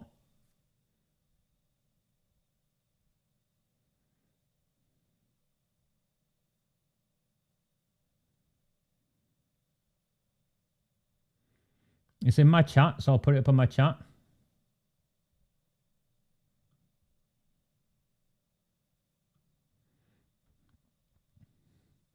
Mr. Warburton from Failsworth School was convicted last week, wasn't it? They kept the school quiet. Again. But it's from Failsworth School. Historical sex offences dating back to the 80s, wasn't it? A young boy this time. That's right, isn't it, Andrew? I've not got that wrong.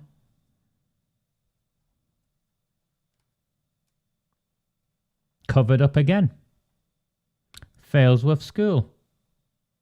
So that's another one at Failsworth School. You might as well have it.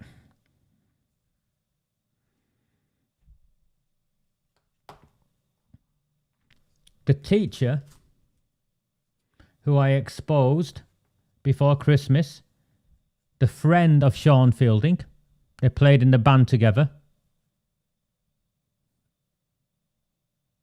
married a child that, to all extents and purposes, in the way we see child protection, and we as in professionals who work with young people, groomed,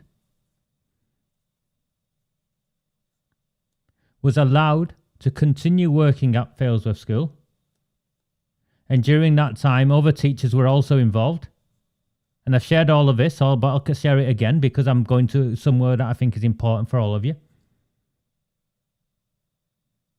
Girls were locked in classrooms, sexually assaulted by multiple teachers. When they complained, the girls were suspended. Failsworth School. All the time, senior Labour Party politicians were on the board of governors of Failsworth School, going back to MPs. Likes of Jim McMahon were involved in the school. Sean Fielding was a governor until recently in the school.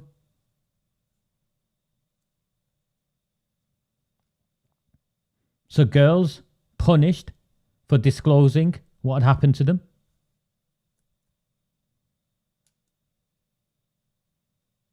And then,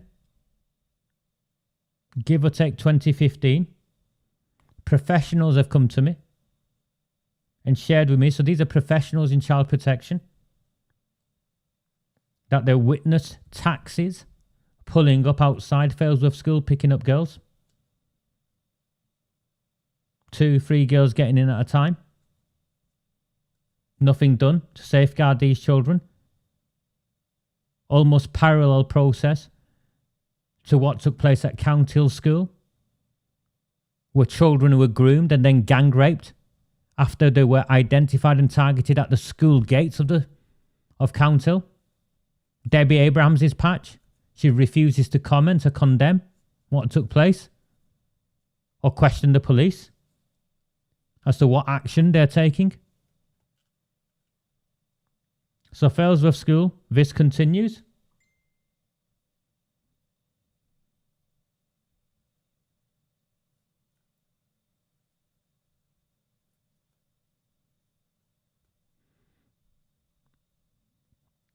Failsworth School discontinues. Yes, Andrew. He even got a promotion, didn't he, Andrew?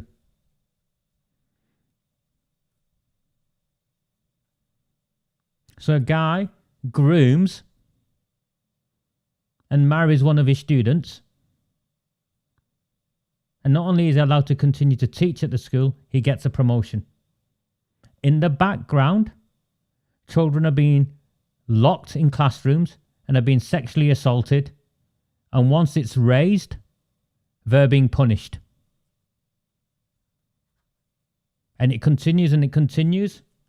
And the information I have is up to 2015, 2016, when Sean Fielding was a governor at this school, that a teacher is caught red-handed exchanging sexual text messages with a student, and is one of the same teachers with a track record, and the local authority fails this girl.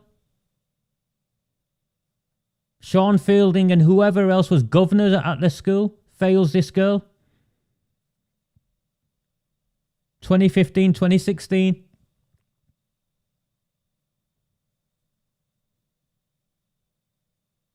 And this teacher is allowed to quietly leave.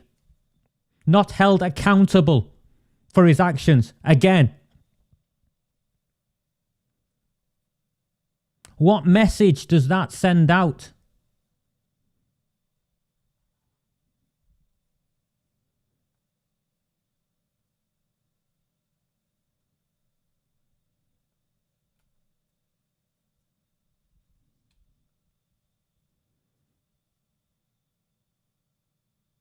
Andy Burnham's grooming gang inquiry is in tatters. They've delayed it until after the election. Why do you think they've delayed it until after the election?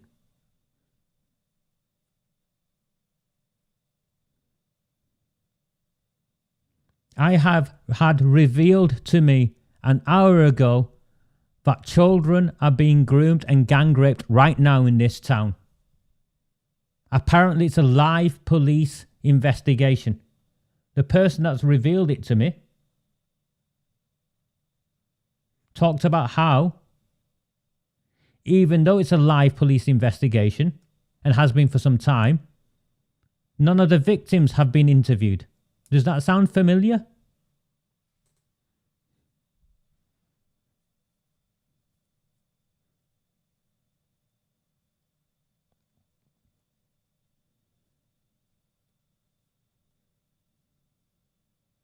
And to make matters worse, and this is news to me,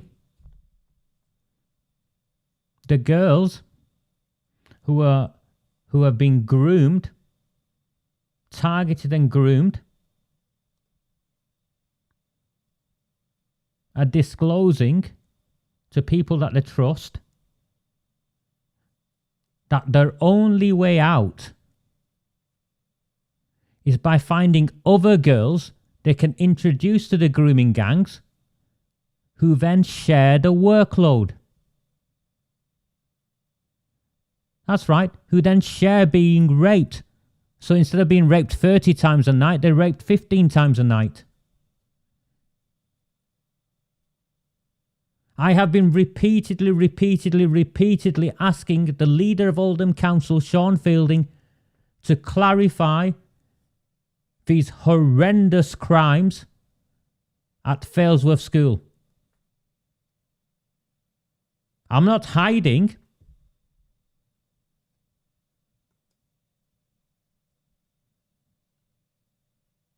If my daughter went to Failsworth School, I would be at Failsworth School on Monday and I'd be having words with the head teacher. That school has covered up child abuse. It's protected teachers who have groomed and sexually molested children. And this Warburton guy who's finally been arrested for crimes dating back to the 80s is just one of a long line of teachers.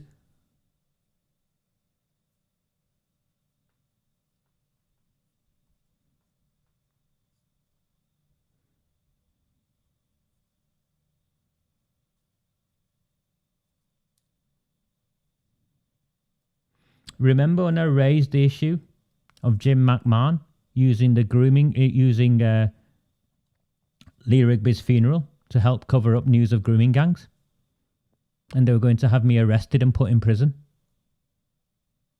We now know the truth of that. Remember when they were going to have me silenced and Debbie Abrahams tried to have me arrested after I raised the grooming and gang rape of children at the school gates of Counthill School? We know the truth of that. I've got the case files here.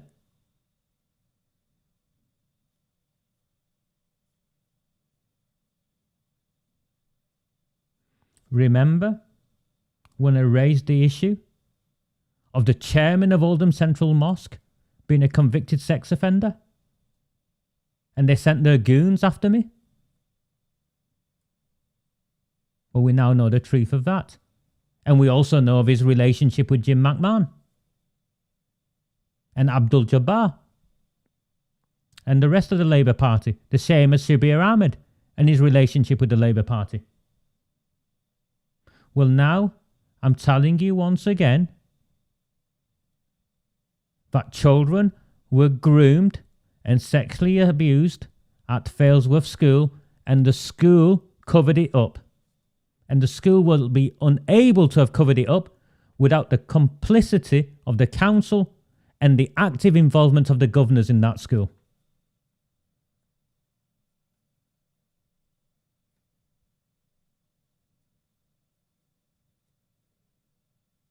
It's inconceivable that Sean Fielding, in fact, of course it's inconceivable. I've got the evidence. He knew. He knew the victim. He knew the girl he married. His mate married.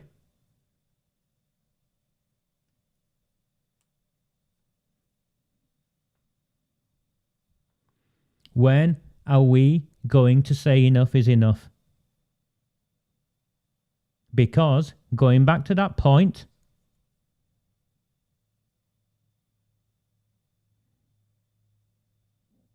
the checks and balances in our society are that punishment acts as a deterrent.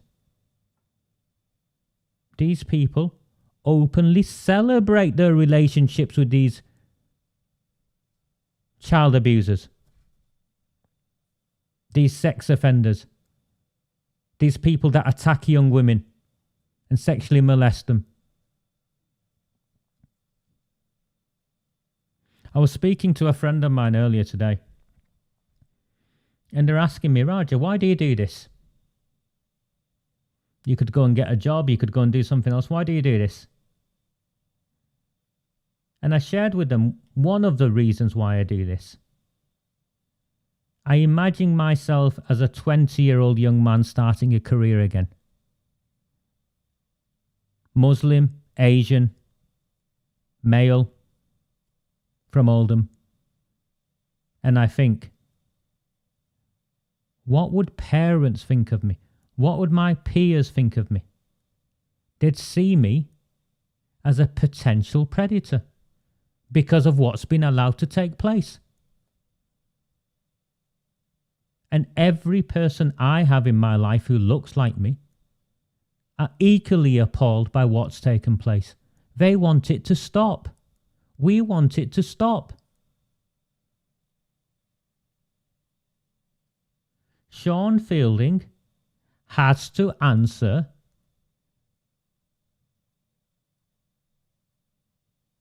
what he knew about the child abuse in Failsworth School. Jim McMahon, David Hayes, whoever the local authority governors were. An urgent investigation needs to be opened into the grooming, gang rape from County School to Failsworth School and everywhere in between.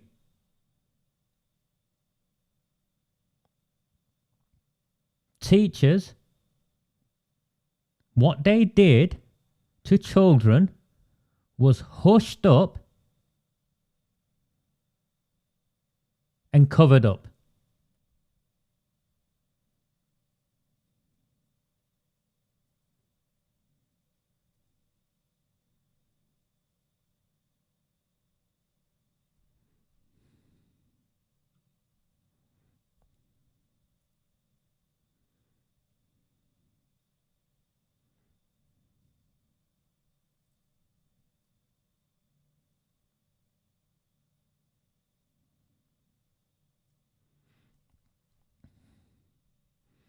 Paul, is Connor Green the lad who I put a photograph up with the glasses, who was out drinking with the other Labour candidate, Martin Judd, and Sean Fielding? Martin Judd, who is now facing trial for child sex exploitation. Is that Connor Green? Is that the same one? Or have I done him a disservice, Paul? I got the impression the young lad with the glasses on in that pub photograph I'd shared was Connor Green, out drinking with Martin Judd, now facing trial for Category A child sex offences. The council, to this day, have not made a single comment. The Labour Party have not made a single comment. They just removed his name from the list of councillors.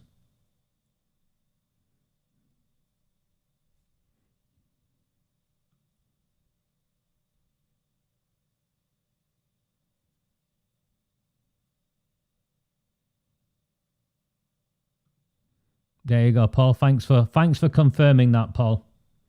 Because I risk my freedom. I risk being put in prison because that's what they want to do to me for sharing what I share with you.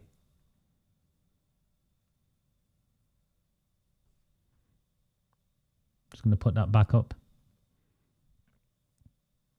When Raja exposed this, I messaged my cousins and they confirmed that this was all true and all students knew what was happening but were too scared to say anything.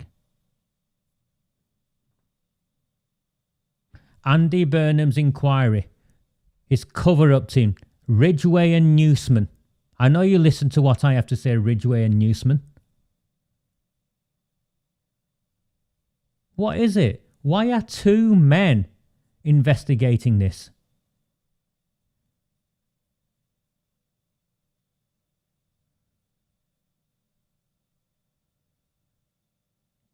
If you're not cover-up merchants, then come out and say something. Issue a statement. Andy Burnham, this has happened. He's your mate, isn't he, Andy? Sean, his re-election campaign, his leaflet, his flyer. He's not got a picture of Angela Rayner. Maybe Angela Rayner won't stand next to him anymore. He's definitely not got a picture of Jim McMahon because him and Jim McMahon have fallen out. He's got a picture of his re-election campaign with Andy Burnham.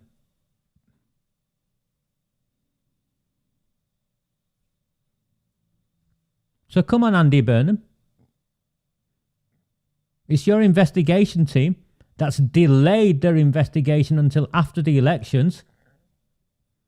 It's your investigation team that is still failing to interview victims. It's your investigation team that has been exposed for altering witness statements.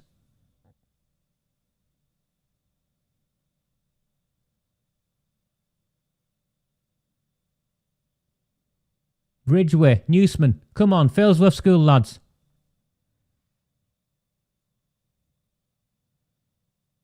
Or are you anxious at who the long list of governors are at Failsworth School? It's Labour politician after Labour politician after Labour politician, isn't it? And as Andy Burnham once famously said, the Labour Party comes first. Stuff your daughters, lads. Stuff your granddaughters. They're just white and working class. Who cares?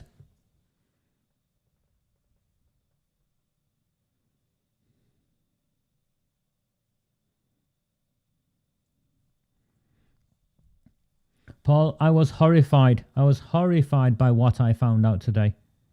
Of how the only way out for some girls was to bring other girls in to lighten the load.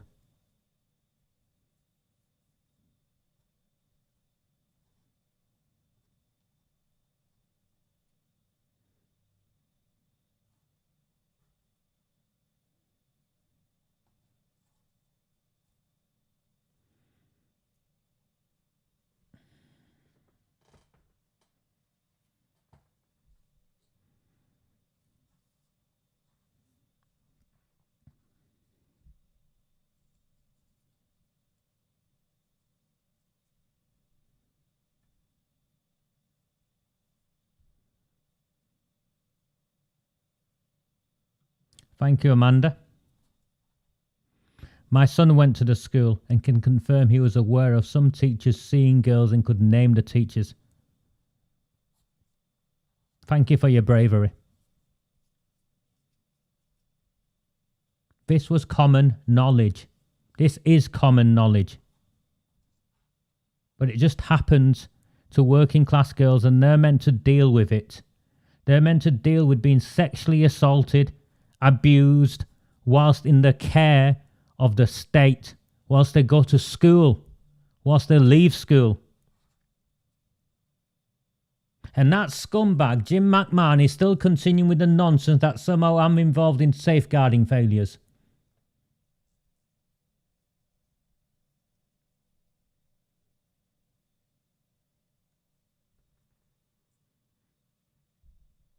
He was exchanging tweets with Neil Wilby last week. Now, what a shadow minister for transport is doing exchanging tweets with a malicious blogger and proven liar, I don't know.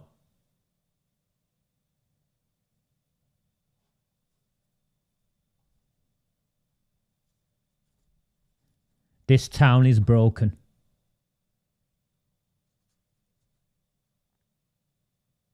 Those responsible to protect our children have not only failed our children, they've actively contributed in exploiting our children.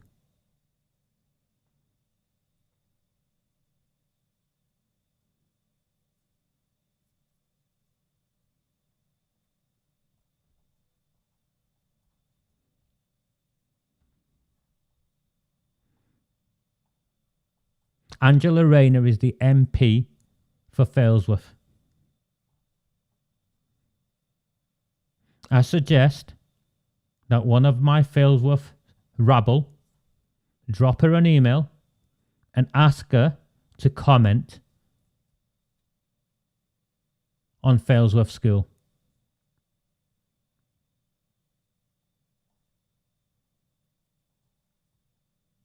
Jim McMahon is the MP for Oldham and former councillor for Failsworth, who's also involved in the school. David Hayes, the former MP for Failsworth, only resigned as chair of governors last year.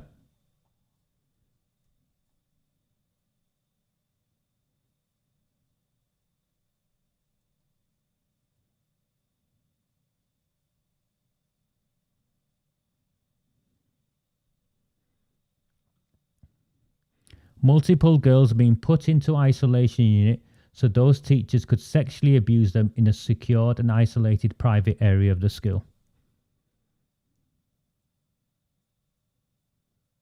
Paul's brave. He's put his picture and his name to that.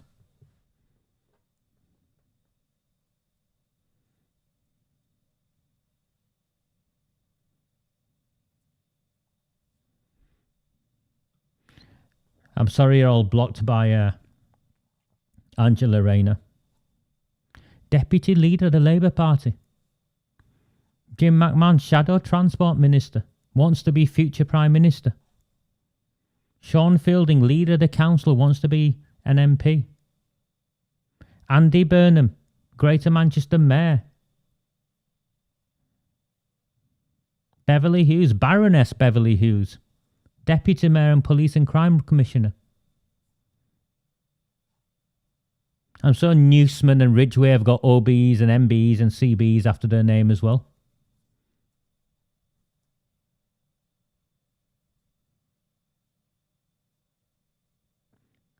Children were groomed at Failsworth School by teachers. The school knew and helped cover it up. Children were sexually abused at Failsworth School by multiple teachers. The school knew and punished the students.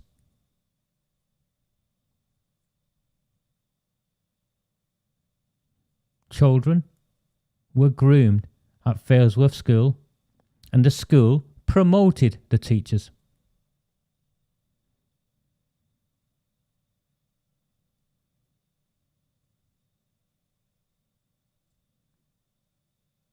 I do not believe Failsworth School or Council School are the only schools in Oldham where this took place. This is systematic failings. This is an institutional disregard for working class girls. Do you think any of the South Manchester Metropolitan, the fake liberal elite as I call them, do you think they'd stand for this to happen to their daughters? No. Our daughters don't matter.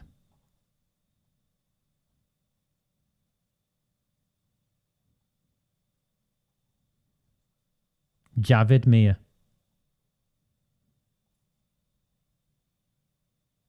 Abdul Jabbar's mate. Convicted sex offender.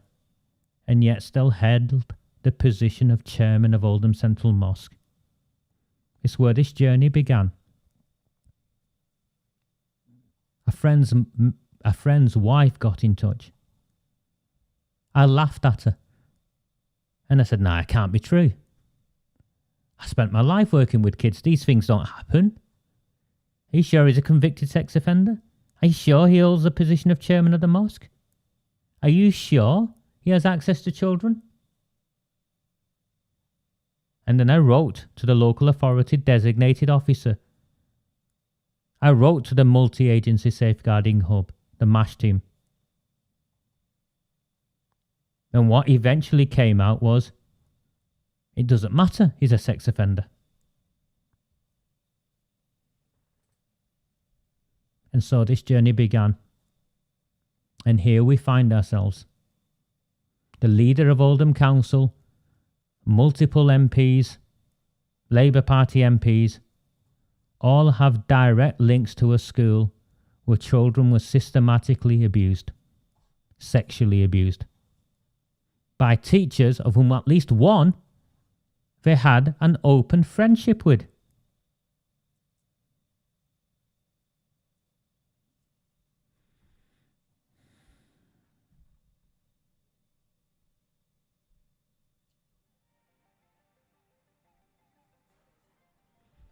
My name is Raj Amir. I am the one who's responsible for the Recusant 9 platform. If any of you in the Labour Party want to go after anyone, you don't have to write to any other person's employers and try and ruin their lives. You can come after me.